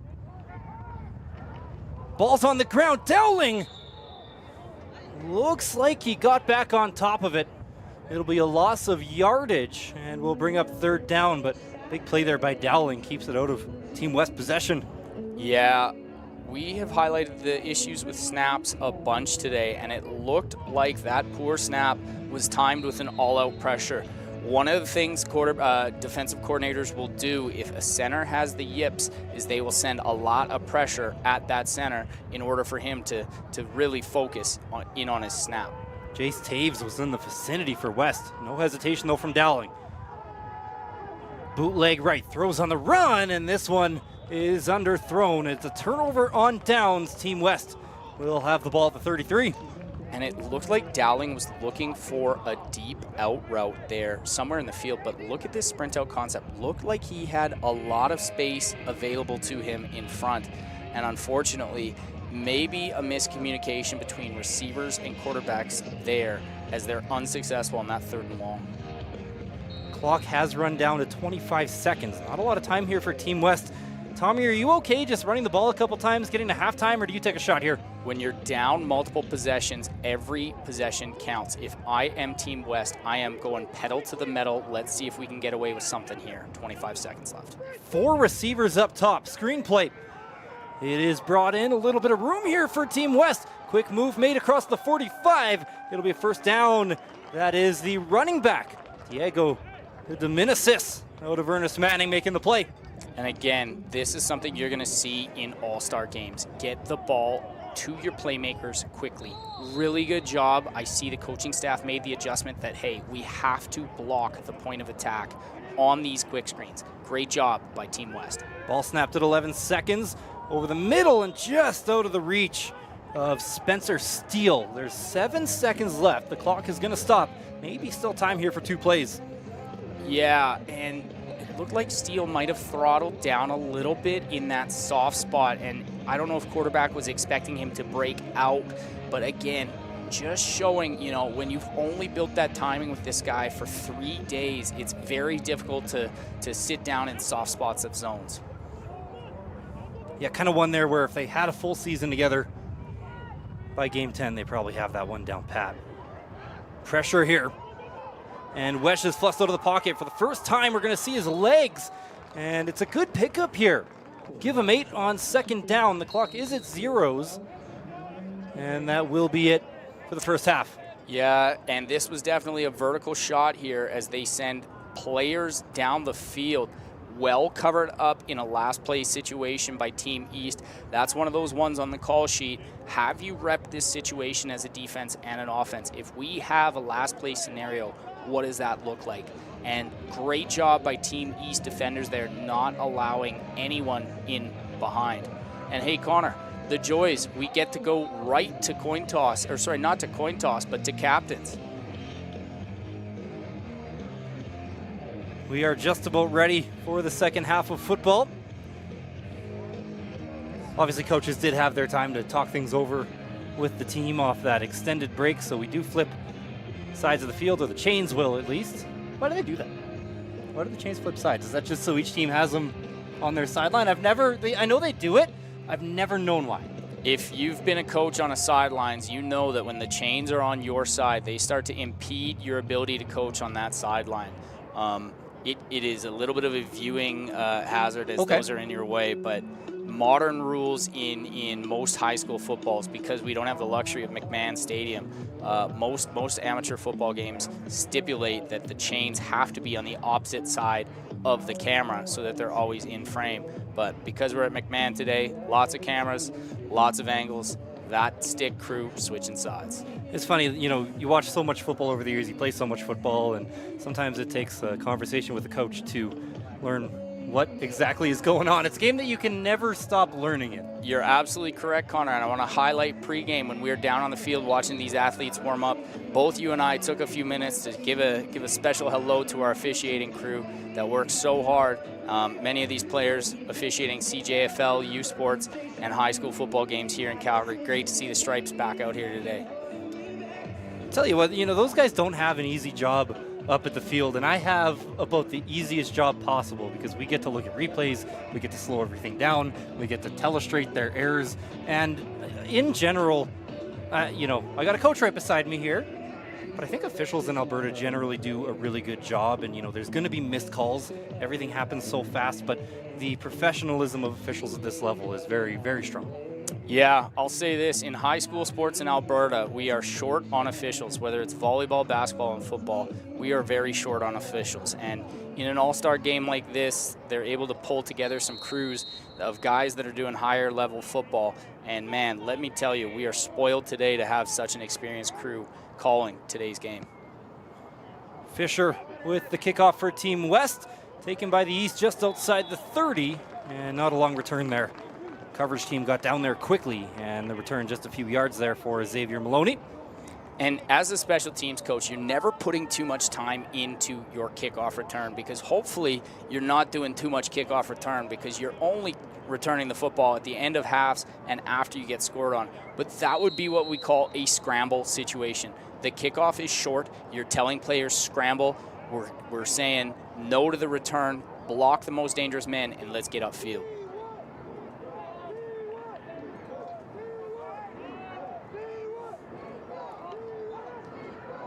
Dowling, quick throw to the flats. It is caught on the run by Shaden Roy. Defender right there to take him down, gain of 5. Nice little rub concept here as they release the player in motion, and he is able to squeak out into the flats there to pick up 5 yards. Really like that. You're testing a defense's ability to pick up backfield motion from the backside. That was Cruz Simic Goler in on the tackle out of Okaw High School in Cudworth, Saskatchewan. Excellent play there. Not a lot of yak yards. Here's a run down the right side, falling forward right around that first down marker. They needed the 46. This is going to be close. They're saying the ball's on the ground, or is this a bit of a skirmish here? We got flags everywhere. I thought I heard someone yell fumble. And we talked about early, Tommy, this is an all-star game. It's one of those things where it's always football, it can always be intense. And a lot to discuss for the officials here. Yeah, you definitely want your guys throttling at a level that, you know, you want them prepared for contact for sure. But any post-secondary coach will tell you one of the things they evaluate for these young men that are trying to make the play at the next level is, can you maintain your composure in competitive situations? And this play here is a mark of some young men losing that ability to maintain their composure. And yeah, football is a collision sport. You got to throttle high and you got to be aggressive. But at the same time, when that whistle goes and the play's over, you need to maintain your composure in situations like that. Let's take a look here and see if we can notice anything. Yeah. Not a ton yet. Rough. Kind of see a leg come up. Yeah. On the bottom of the pile, and I think that's... Apologies, ref Mike having some issues. But it looked like a leg might have came up there and was what started that skirmish. Yeah, a little bit of a wrestling match there down at the bottom of the pile. Always tough when defenders are trying to get that football out, but definitely looked like the running back was down by contact, and a little bit of extracurriculars after that play concluded. So we did have a player down as well. It's Jace Taves, out of W.R. Myers High School. And W.R. Myers High School, famous for running the wing T offense. Yeah. And so we also don't know yet whether we have a first down on that play. They spotted it at the 46. Looks like the 2 penalties would be after the play and offsetting as well. So we'll hope for the best for Taves. Yeah, and I appreciate that. Anytime that there's a skirmish like that, you know, the officials take the time to get those calls right. Looks like we're moving back here. Okay, so there might have been an extra penalty against Team East. And it should be after the play. After yards gained, correct. So it's going to be a 1st and 10 here, backed up 5 yards. Might have came back 10 here. Down at the 46. Yeah, now back to the 36. So kind of the same spot that we were at a couple plays ago. Dowling under center. Handoff. Physical run down the left side out to the 44. Goes Shaden Roy. And this is old school isolation lead football. Look at that fullback get downtown, seal that MAC linebacker, get you a one-on-one with the back, and hey, if you're getting 8 yards on first down, fellas, with a 3-possession lead, that's boding well for your offense here in the 3rd quarter. One of those plays that feels like it shouldn't be on turf, maybe some mud. Good, hard-nosed football. And another run to the right side.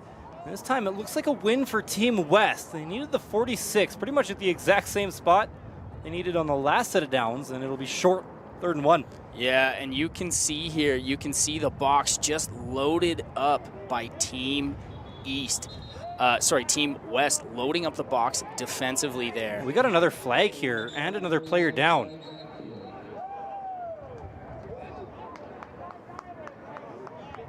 And it looked like Corbin Greystone was getting pulled away from something by his teammates. Got a lot of leaders on these teams as well. Caleb Gingell was trying to calm his teammate down. Conduct 95 East. 10-yard penalty. Still 3rd down. Tough play there, number 95, getting called in, getting a look at H-back, and proceeding to make a great physical play, but then taking the selfish penalty at the end of that play. So an objectionable conduct as Cadence Oliver Schoenberg will head off here for Team West. We've been calling his name all game as he has played well on that from that linebacker spot. So now we got a 3rd and 11, and this is going to change the game plan here for Team East. Likely they were to go for it. Now we're at a 3rd and 11, and they'll be punting this ball away. Kind of keeps Team West in the game a little bit here. Down 3 possessions, but about to get the ball back. Yeah, and bit of confusion here. Sorry, bit Tommy. Of confusion. Yeah, it looks like Team West wasn't able to run out their regular returner Fisher and just dropping their free safety back here. Hopeful this is a clean reception. Carter Thiessen is tasked with returning. This one might be kicked to Stahl, and someone else took it all together. We got flags out. Looks like it should be in the vicinity of no yards, and Team West is going to get the football in plus territory.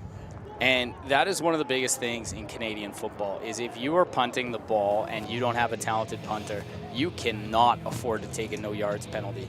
That no yards penalty is going to move this ball up, meaning these guys might net less than 5 yards on this punt, which if you're any offensive coordinator and you're netting 5 yards on punts, every offensive coordinator listening to this right now would rather go for it on 3rd down than give that ball to the punter. Noah Borhat made the smart play there. Realized there was a cover man a couple yards away. All he had to do was touch him. Maybe we'll leave that alone for a little bit. It is a no yards on Team East. So it'll bring the ball up 5 more yards yet. And if Team West, Tommy, is to come back in this game, you feel like it kind of has to happen on this drive.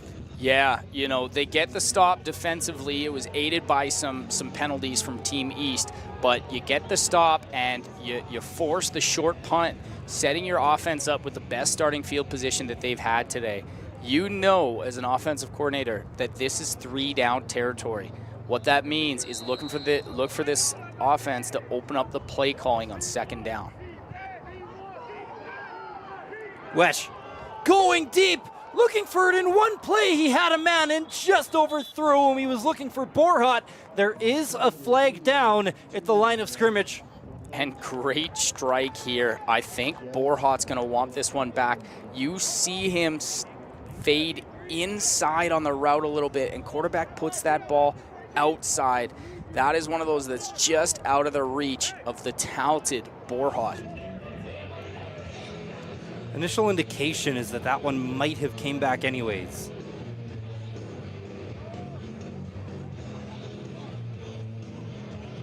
So decision for Team East. You want 2nd and 10 or 1st and 20? And they'll elect for 2nd and 10. Yeah, and typically the analytics would say you decline that penalty and you take the 2nd and 10, leaving this Team West with 2 downs here for 10 yards. From the 42, they need all 10. Big play here, 3 down territory. See if they keep it on the ground. They will go to the air. Wesh steps up in the pocket, strike over the middle, off the fingertips, and it falls incomplete. But there is another flag on the field and another indication that it's going to Team West. Yeah, they identify the blitz here from Team East, which is a great job of the quarterback. But delivering that ball, again, just the timing is off in that soft spot. So this will bring up a 3rd and 10, penalties declined. Tommy, not all holdings necessarily a bad holding. It looked like the Dominicis might have gotten a hand wrapped in there, but it took away a hit on the quarterback. Yeah, you know, we've highlighted running back stepping up in protecting that pocket earlier in the game. You know, but I want to talk about Team West. You get the best field position of the game, and you come out here and your first 2 downs, you take back-to-back incompletions with back-to-back penalties, not setting yourself up for success on 3rd down. They need 10. East showing pressure. They bring pressure. Wesh to the air into double coverage, nearly caught. It was off the hands of Fisher, who could have had a touchdown. This is the trouble if you're a defensive back and you're only playing the football. If you miss, you allow an opportunity for the receiver to get behind you. We are fortunate there that ball just was caused enough of a disruption by the Team East defensive back to prevent the talented Fisher from coming down with that football. Probably best deep ball of the day that we have seen for Zachary Rush. They've just missed a few of these. And right now, you would imagine that the team in gray may be playing a little bit of what if in their heads right now. He hit on a couple of those, and you're in a one-score game. Team East with the ball back at the 42. They're going to go to the ground early and pick up 3 on first down. Right back to the isolation drive there. Yeah, it's power football. I formation, downhill. Let's get our talented back the football and get him going north-south. But great job by Team West reacting to that, coming up, making a stop, forcing this offense into 2nd and 7. It is tough sledding down there.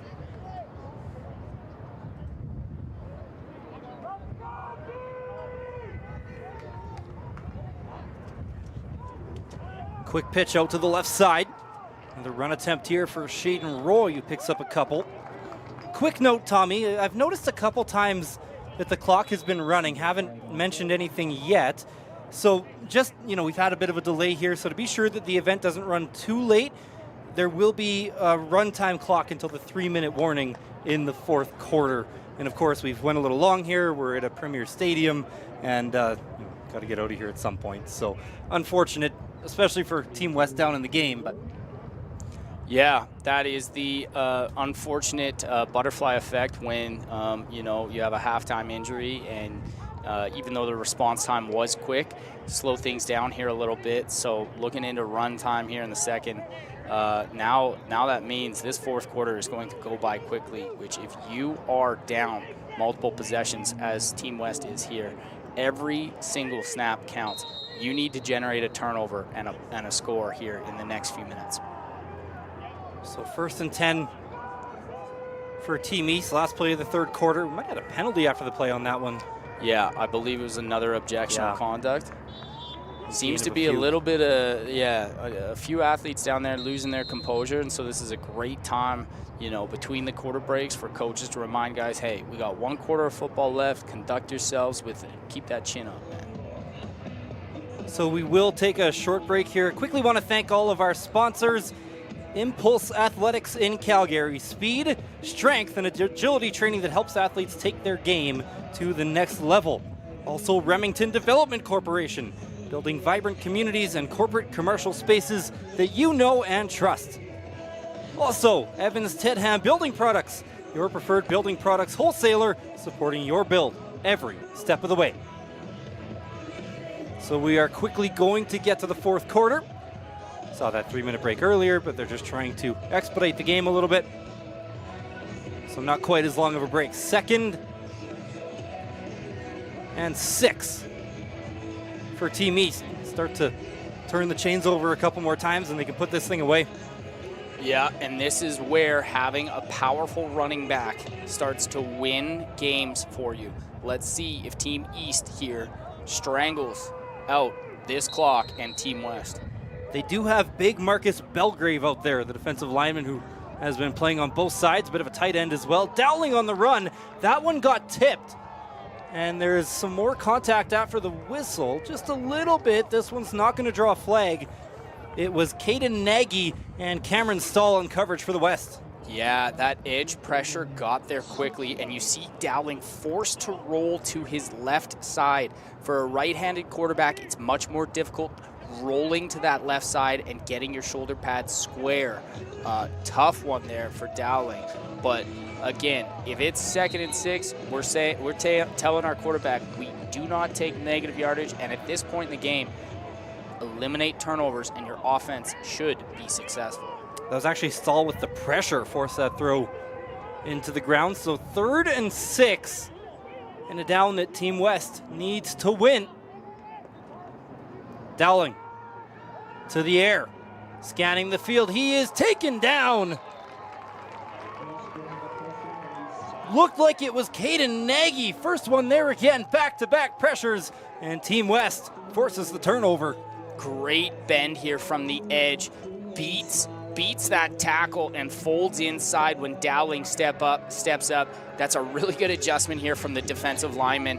As we've seen, Dowling is a threat when he steps up on that edge pressure. Really good job. Way to generate a sack there.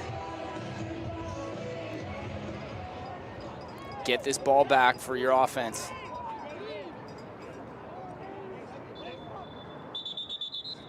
Got a whistle on the field. Team West has taken some deep shots in this game. They have had opportunities, and they've just been missing them. They would love one on this drive. Of course, Team East now, though, up by 20, limited amount of time left. You know, they know what's coming. Yeah, absolutely. And it looks like they may have taken a timeout here just to remind players, this is when you're telling your secondary, hey, we're up multiple possessions. So if you've played the defensive back position, this is when you're going to see the double moves. This is when you're going to see those vertical passes. What the defensive coaches are telling their players right now are, hey, fellas, understand the situation. Keep the other team in front of you. Run downhill, make a tackle. Let's play so we do not lose this game.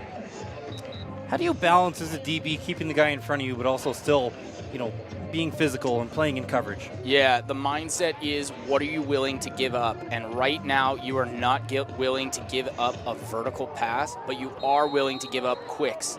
If they throw the quicks, come up, make a good tackle. Team East stacking that line of scrimmage. There's 6 guys there. They drop a couple out. Quick pass out to the left side. Fisher looking for the big play. A couple moves. And good team tackling there by Team East. Prevents a big gain, but it'll be a first down already. Yeah, and it looked like an all-out pressure. You should have seen that strong side linebacker drop out, but it looked like he stayed a little bit flat, which opened up that slant in behind as they go to the hurry up here, bringing up a 1st and 10. Run. Team West sticking with the ground game. Good pickup on first down. Will get them a first down. Right to the sticks at least. Yeah, and that's confidence in your running back. We pick up the first down with the quick slant, follow it right back with the inside run. Excellent job. They did give the first down. West playing with tempo. Mason Ballantyne got off the field just in time. Oh, quickly over the middle. And it was just out of the reach for Spencer Steele. And that is one that he's going to want back. There was a lot of space in front of that receiver. Looked like they had double slant concept with a swing in behind, and those linebackers just flowed a little bit too hard to the swing out of the backfield. So the other danger here, DB's sagging off. They can be behind you. That ball gets tipped up. Thiessen nearly came up with an interception. Quick play action. They'll find Fisher again. Not going to be a first down, but a good second down pickup. We'll keep the drive alive. 3rd and short. Yeah, really good job there getting the football out. Looked like it was a little bit sticky on the mesh point between the quarterback and the running back. Good job of the quarterback getting his hands on the football and getting it out. Wesh under center. We do have flags. Looked like there was some movement up front. We'll see if Wesh has enough here. Yeah, the worst thing you can do as an offense in that situation is take an illegal procedure for not being set. That is going to be close. And again, on that short yardage, you're looking, the low person wins at the line of scrimmage on short down, short yardage. I want to coach those guys, say, hey, fellas, get in that 4-point stance, 2 hands in the dirt, shoulder pads low, get downfield.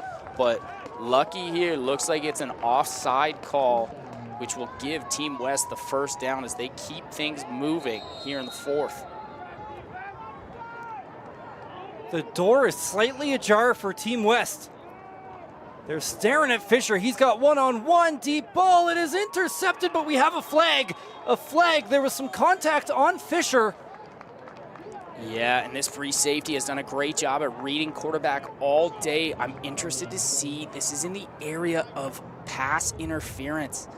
A lot of contact there. So we had talked about it earlier where if receivers initiate the hand contact, hand fighting is allowed, but you see the defender get his hands into the jersey. Anytime the hands go into the jersey, it's likely an easy call for that official for the pass interference. Huge play. Great turn of events. Gives Team West their best look at the goal line. Pass interference, a 15-yard penalty. To the 12. Wetch. Handoff. Run down the left side. Everybody is there for Team East, and it was Tanner Greenwood who finished it. Again, really struggling here when they pull multiple offensive linemen in that backfield. It seems like there is a lot of difficulty picking up the pressure from Team East. Not an easy run there for Joshua Yeboah. Wetch going to the end zone, looking for Borhot. Hauls it in. Team West is on the board. And you know what? This is a really tough play for this defender. You read fade, but you play to the wrong shoulder. You play to that vertical shoulder. You got to know in amateur football, a lot of times that football is underthrown. Really good job, the receiver, coming back to the football, securing the catch. But reminder to my defenders out there, if that ball is underthrown, you can't get the vision in the backfield. Don't look for the football. Trust that shoulder, and you'll make the pass breakup every time. So 6:33 left to go. Important extra point here is up and good. So 7 points for Team West, now down by 13. Tommy, we talked about special teams. Not a lot of time to install something like an onside kick as we get another look at the touchdown pass. Yeah, this is, we talked that there's not a lot of time to rep your kickoff return team. Well, there's not a lot of time to rep your onside kickoff team. Interested to see what coach has in this situation, as with 6 minutes and run time remaining, you really need this football back for your offense. Well, we're back to that territory now where it's kind of one play away from being a really close game. You're absolutely correct, and yeah, all they need to do here is generate an opportunity for that offense to get back on the football field, and it's anyone's game.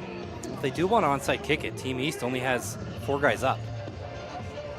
Yeah, this is one of those ones that hopefully your special teams coordinator has had a look at some of the gaps in the kickoff return scheme prior to the kickoff. Fisher, bit deep for an onside kick, but we have whistles. Could have been dangerous. That ball was just inside the boundary. Not sure if that's the tee or a flag.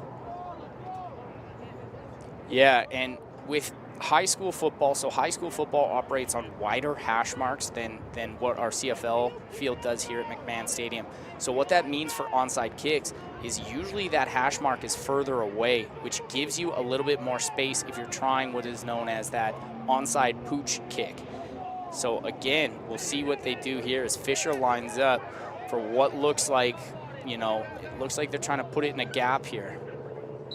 East has had a look at it now. We'll see if that makes a difference in how they play this. Onside kick is up, taken by one of the up men. And they are fighting for that football. That was Jackson Plume, an offensive lineman.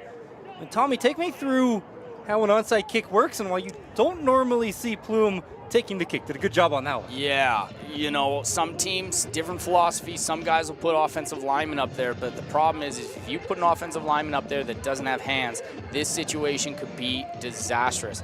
Great job by Plume there, going up, getting the football. We teach our kickoff return players the primary goal of kickoff return is possession of the football. That young man earned a check mark there. Looked like he's done it before. Looked like a natural. Might have to get him back there in this fall. It's a big play. Out of Oromoncto, New Brunswick. Isolation lead. Play action. They're going to go to the flats. There's a ton of space here, and a big tackle. A big tackle. Might have been a touchdown saving tackle from Malo Darko because there was not much else back there. Really nice play action concept here. Brings the defenders off the edge. Bluff block on the edge there. Excellent job. Bluff it, squeak out for the quick out, and hey, pick up some positive yards. Leave your offense with a 2nd and 3. And what you don't really see on the screen there is for Fleming, there's only one other guy ahead of him to make miss. And if he gets the edge, this game's over. So a run now for Team East will pick up the first down. Good hard running for Shaden Roy. and it is going to be very tough for Team West to stop this inside run game. Look at this isolation lead. Fullback upfield, doesn't find a block, but great decision by that back. He knows he only has 3 yards to get for the first down, picks it up, keeps the chains rolling.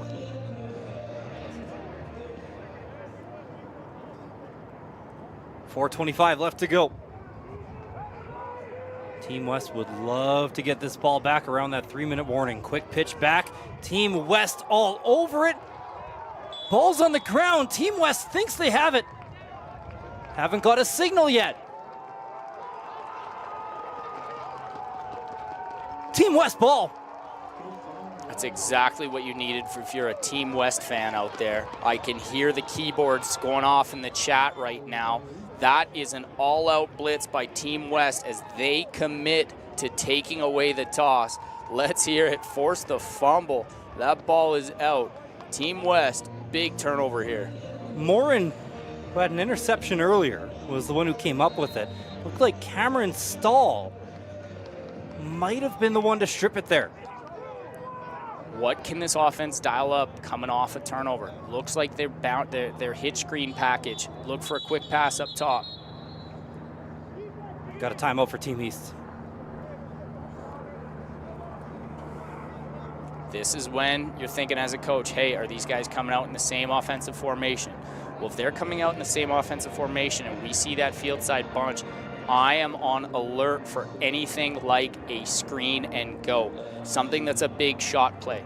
These offensive coordinators, okay, they like to drive fast cars and they like to take big chances.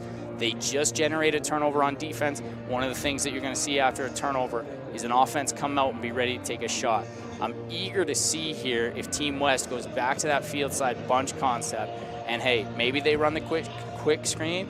Maybe they add that wrinkle and they say, hey, we're going to go hit screen and go here on this important first down after that turnover. This is where the chess match really begins, because if you do get a defense playing prevent, you can also pick up a lot of yards for free on a play like this. But totally correct. How many times can you run a screen or run a flat and pick up 10, 15 until you just run out of time? You're totally correct, and it looks like they're going to a different set here. This is the isolation set with Fisher up top.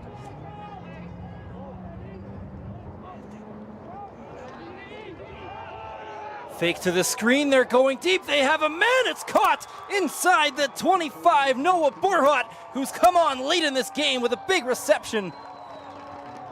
And you know what? We would call that a scissor concept. Looks like you get a post and a corner in the boundary.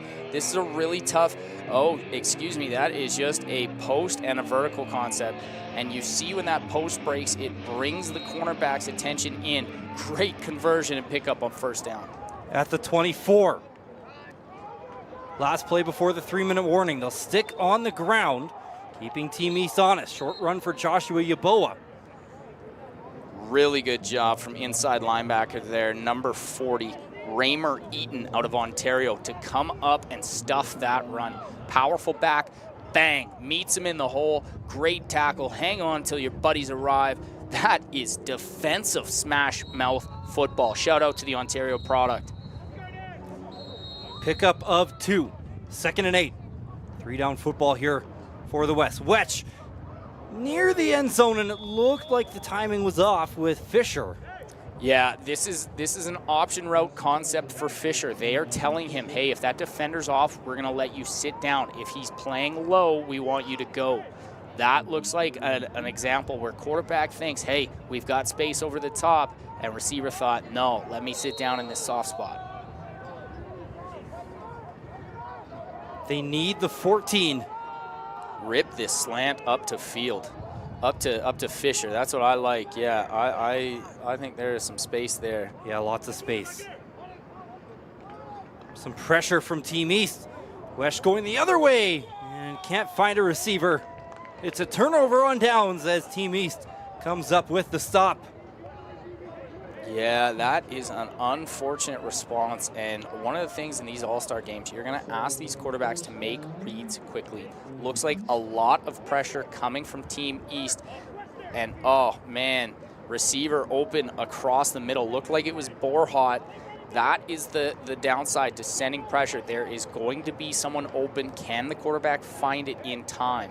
Unfortunately for Team West, they're unable to hook up on the 3rd down.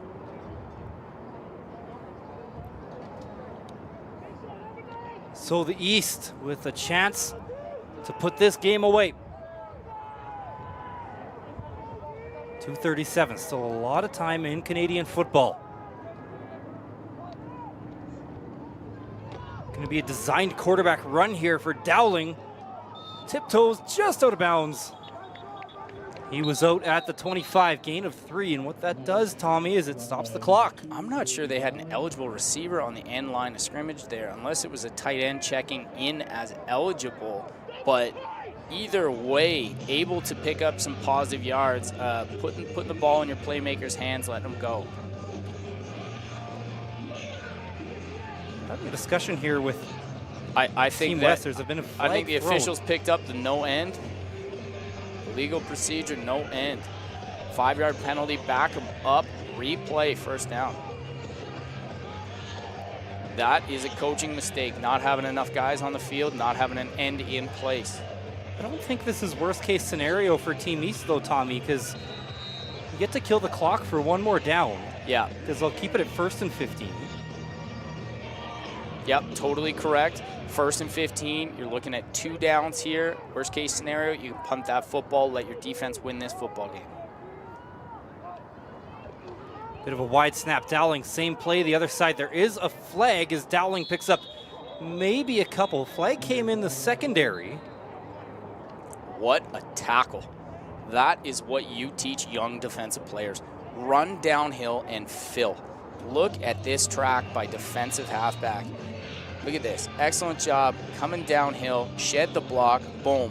Low contact. Step into your man, get your money. Simic Goler on the tackle. Looked like another penalty on Team East here.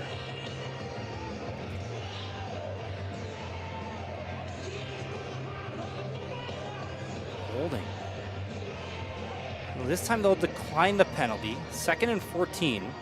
Funny, because now we're at the part of the field where you can bring it back to the 9. And you start to think, you know, a punt from your own end zone possibly could cause some issues. But like you said, they're battling both the clock and the scoreboard right now. So yeah, interesting position that they decline the penalty on 2nd down after accepting it on 1st down. Handoff. Another physical football play, but not a lot there. Maybe 4 will be well short of the marker. 3rd and 9. Punt team is probably coming out here for Team East. Not a lot of substitutions there. It looks like 1 player on, 1 player off. Could take a safety here. You could take a safety here. Typically, if you are inside of your own 20, that is when you're in the position to take a safety. Given this punt team and given the strength of the kickoff team, I'm unsure of what they're going to go to here. I got Borhot, who has scored a touchdown in this game on the return. It was a touchdown catch. And big number 96 onside. Live it up, young man. They do punt it away.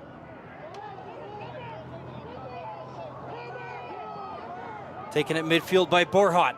Makes 1 miss, trying to get to the edge across the 40, cuts it back into the 36. Team West stays alive.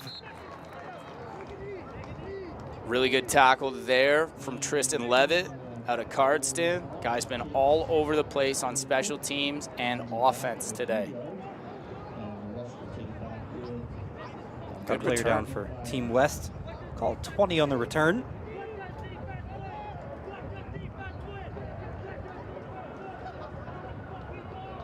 So you pretty much need this in 2-3 plays. Minute 35 with Canadian timing rules is a lot of time.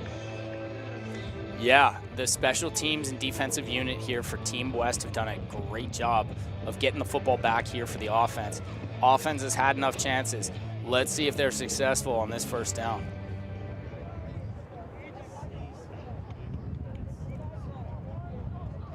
That was Cameron Stahl leaving the field. Walked off under his own power.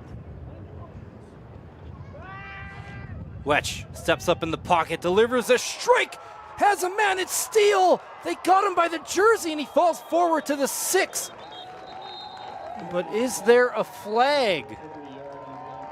There's 2. Too many men on the defense. That is unfortunate, but really good strike here from the AOB product. He is able to find his receiver in the soft spot and throw it in a spot where that receiver is able to settle underneath the contact. Awesome delivery, and that's going to set these guys up for an excellent look at 6. Penalty slowed things down as well, so that clock stops. Ball is at the 7.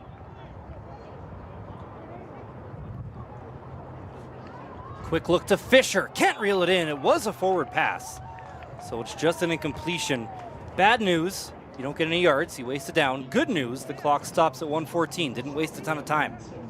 Yeah, I like the play call there from Team West. Little quick looky screen up top. Unfortunately, though, timing and ball placement just a little bit off on that one.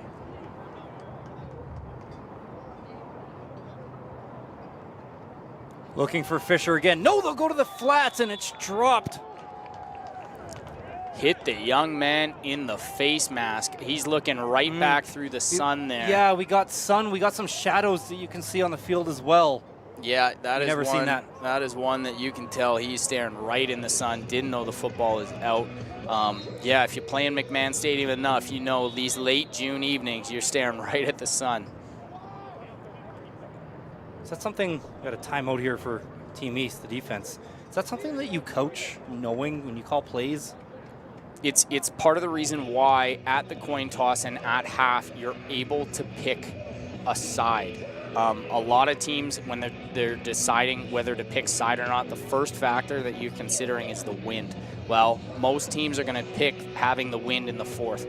The second factor that you're going to consider is, hey, when we're on offense, are we staring into that sun or are we looking into the shade?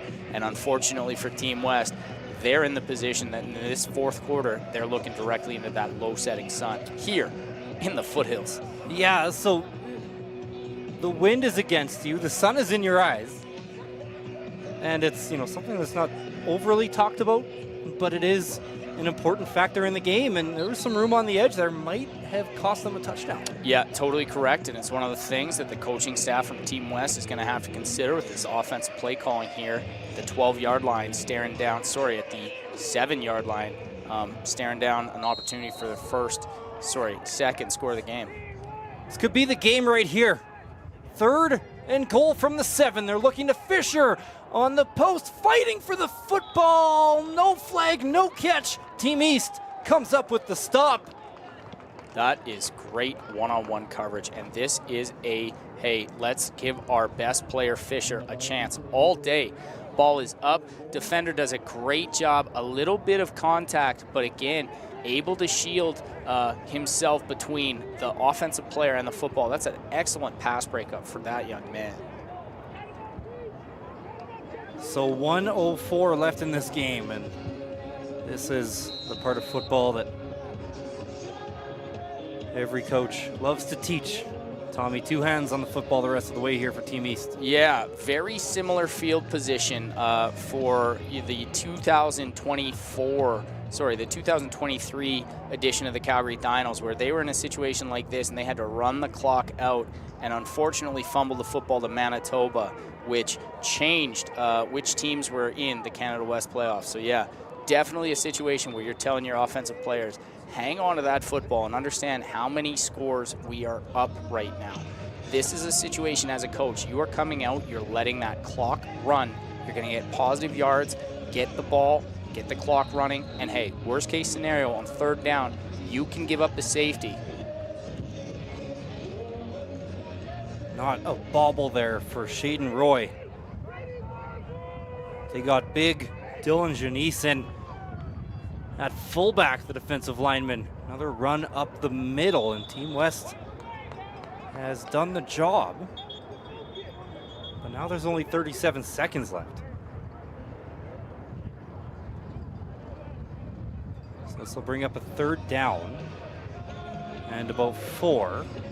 20 seconds can come off. I believe maybe Team West has taken a timeout here. Looks like they had 1 left. So that'll stop the clock.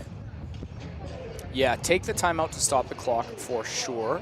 And you're definitely hoping that you force Team East into either conceding the safety or a punt situation. And with Dowling off the field, it does look like Team East has their punt group out there. So if you are Team West, you are looking to either dial up a punt block or a wide side return, something that's going to get a quick score here. Because being down 13 points means you need the ball twice in the remaining 37 seconds here at McMahon Stadium. So let's really quickly talk some strategy. You give up the safety here, you'll stay up 11, way worse field position for the West, but does it being a showcase in an all-star game change things where you want to showcase your punters? No, I want to give up 2 points here, and I want to play the field position, and I want to win, but that's me. You know, I think the punters have had enough opportunity today to show off their abilities, but here it is. They are going to take the safety, and this is going to kill some time as well. Bit of pressure here as the punter, Robert Griffin, is forced out of the back of the end zone. So, and this is why a coach takes the safety here. So you move them back. Don't know where the return would have ended up, but you're thinking at least they would have had field position probably inside the 40. Now they're taking it deep into their own territory, relatively. Yeah. And you kill 7 seconds. Yep, 7 seconds. You buy yourself a whole lot of field position, and most importantly, the game remains a 2-possession football game. That is one that you're hard pressed if you make that a 1-possession game in that instance. But I like the play call here out of Team East. Some people have been reading the rule books and well prepared for this situation. Team West has 30 seconds remaining. They showed some fight late. It looks like it's going to be too little too late, but one last chance. You never know in Canadian football. They have taken some deep shots today. And it looks like Fisher is not on the field here for the offense. Going to go back to what worked earlier. Pump fake and downfield.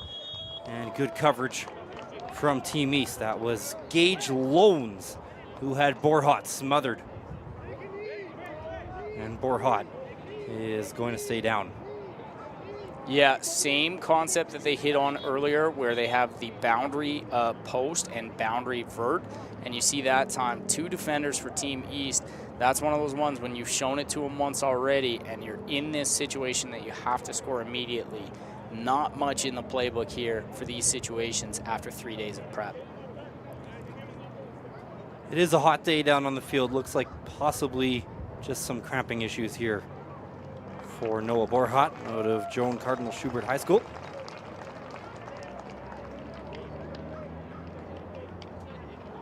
One of those things, it's not really a major issue, but if you've had those nighttime calf cramps, these are not fun. Yeah, always a factor when the temperature's this hot, making sure your athletes are well hydrated and make sure they have their electrolytes so they're not cramping. But down 2 of their best receivers here in this situation with 23 seconds left really has this Team West a little bit pinned.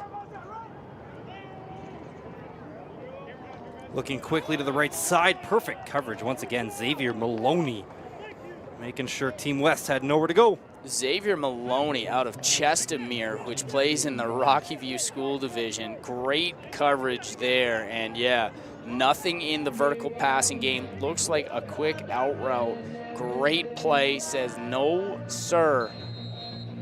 Shout out Rocky View football, Chestermere, Alberta.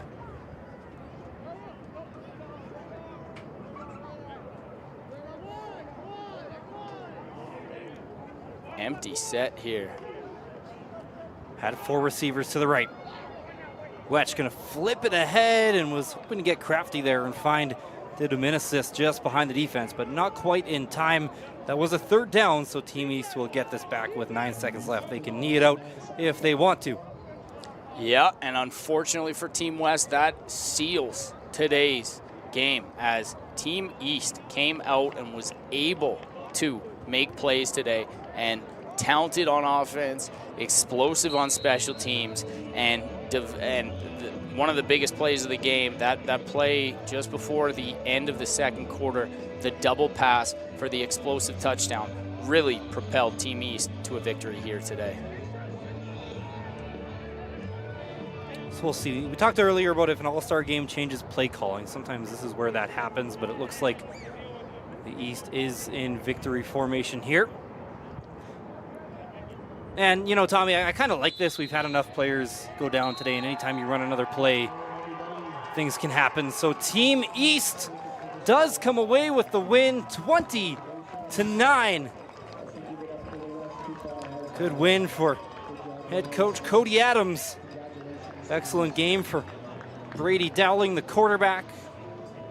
Yeah, and Cody Adams hailing out of Hamilton. So Henderson High in Hamilton. What a great victory for Coach here today. He's proud of his guys, proud of the way that they executed, and a big victory for them here. Talked to him before the game, and both coaches really, you know, Cody Adams a little more short with us. You know, good football coach speak, kind of really emphasized keeping things simple for his team. He knows he's got playmakers out there, and how do you think he did today coaching and getting the ball in playmakers' hands? Yeah, he had talked about, you know, keeping things simple and focusing on what they can control. And what you saw Team East do here today is they came out and they were worried about their brand of football. They did a great job of establishing the run early, as well as coaching up on special teams and having a trick play ready to execute. Great job by Cody Adams and the rest of this coaching staff for Team East. It was such a good game today. Good to be back calling football again with IC Live. Such a great crew. Always want to thank our cameramen who were working so hard all around the stadium today, especially on a hot day like today. It's a lot of work to make us look good. Absolutely correct. Shout out to all the event volunteers, everyone working here today to make this such a smooth operation. Fantastic day for football. So we will have a trophy presentation coming shortly, so stick with us. We'll put a wrap on this thing. And, you know, kind of mentioned it a couple times in the second half, but 20-9, Team East stayed ahead, stayed in control. They scored early, kind of kept that lead, but it was really just a few plays today that made the difference. Yeah, you know, the great Tom Higgins taught me that football games like this come down to 5 plays, and those 5 plays determine whether you win or lose. And today, Team East just seemed better prepared and ready to claim those 5 plays. And some of the ones that come to mind, again, the explosive punt return, the explosive and devious 2-quarterback double pass early on. Excellent placement by the football with Dowling. Yeah, it was a great day for football. Both touchdowns scored by the 400-meter track star, Tristan Levitt, out of Cardston, Alberta. Shout out Cardston, Alberta, a little bit of a local football hotbed coming out of southern Alberta, you know. Yeah, both Cardston and Raymond are two small communities down there that produce a whole lot of football talent. Both coaches talked about the importance of the trenches before the game today. And seen some big physical athletes on both sides of the ball, on the O-line and the D-line. And I don't think either team ran away with it there, but we've seen on individual plays where there's a bit of pressure brought that would force the quarterback to make a mistake or a run stopped short. Who do you think won the trenches today, and obviously how important is it?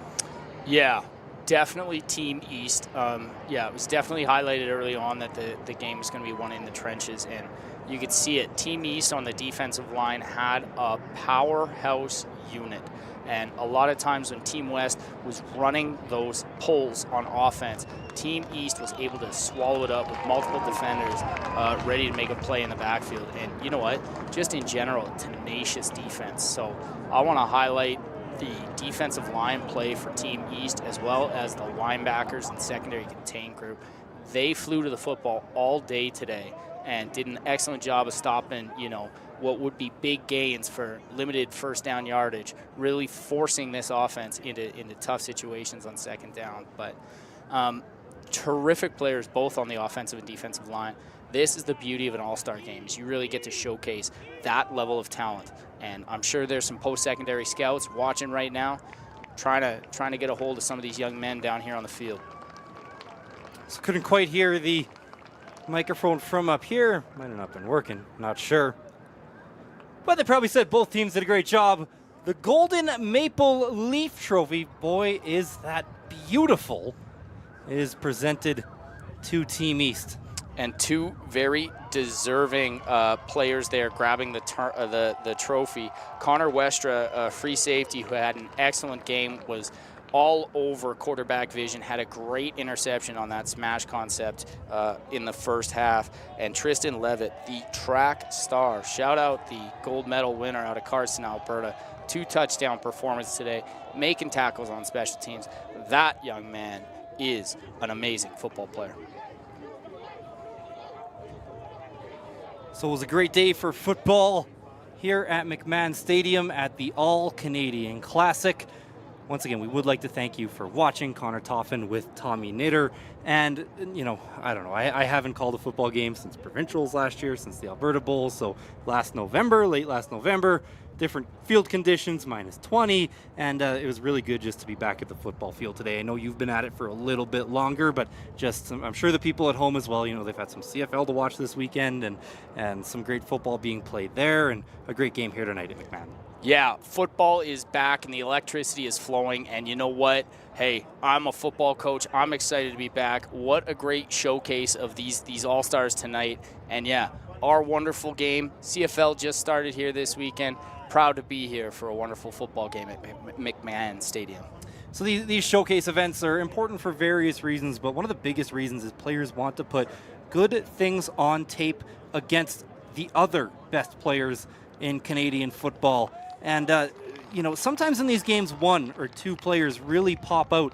And today it felt like throughout the game we were seeing a linebacker and then a D lineman, then an interception, but then a quarterback makes a great throw and then a kick return. It felt like it was a really well-balanced game positionally, and we got to see the best from a lot of different players today. Yeah, totally correct. And, as an all-star game feel, some of these high school players are coming from smaller high schools, and they're competing against athletes that might not show out on film well. So when you have an opportunity to play in an all-star game and you're competing against the best in Canada, you really are putting your best foot forward on film and for that recruiting process. Now, we've seen a lot of good play from the quarterbacks today, specifically Dowling, who was in there. He was throwing on the run, and it's something that you don't really see out of high school quarterbacks. I mean, sometimes even to the college level, we don't see guys running, throwing on the run, getting their hips square. Tell me what you like from Dowling today. Yeah, first off, I want to say composure in the pocket. He had a number of opportunities there where the snap was just a little bit off. That's going to throw off timing in the quick passing game. I think he did an excellent job of maintaining composure in the pocket, stepping up when the edge pressure forced him to, but also being a run threat on the edge when his offense called upon him. It has been such a great event from the All-Canadian Classic. Team East winning the Golden Maple Leaf. Final score, 20-9. Good night, everyone. From IC Live, from Connor Toffin, Tommy Nitter, and the whole crew, thank you for watching.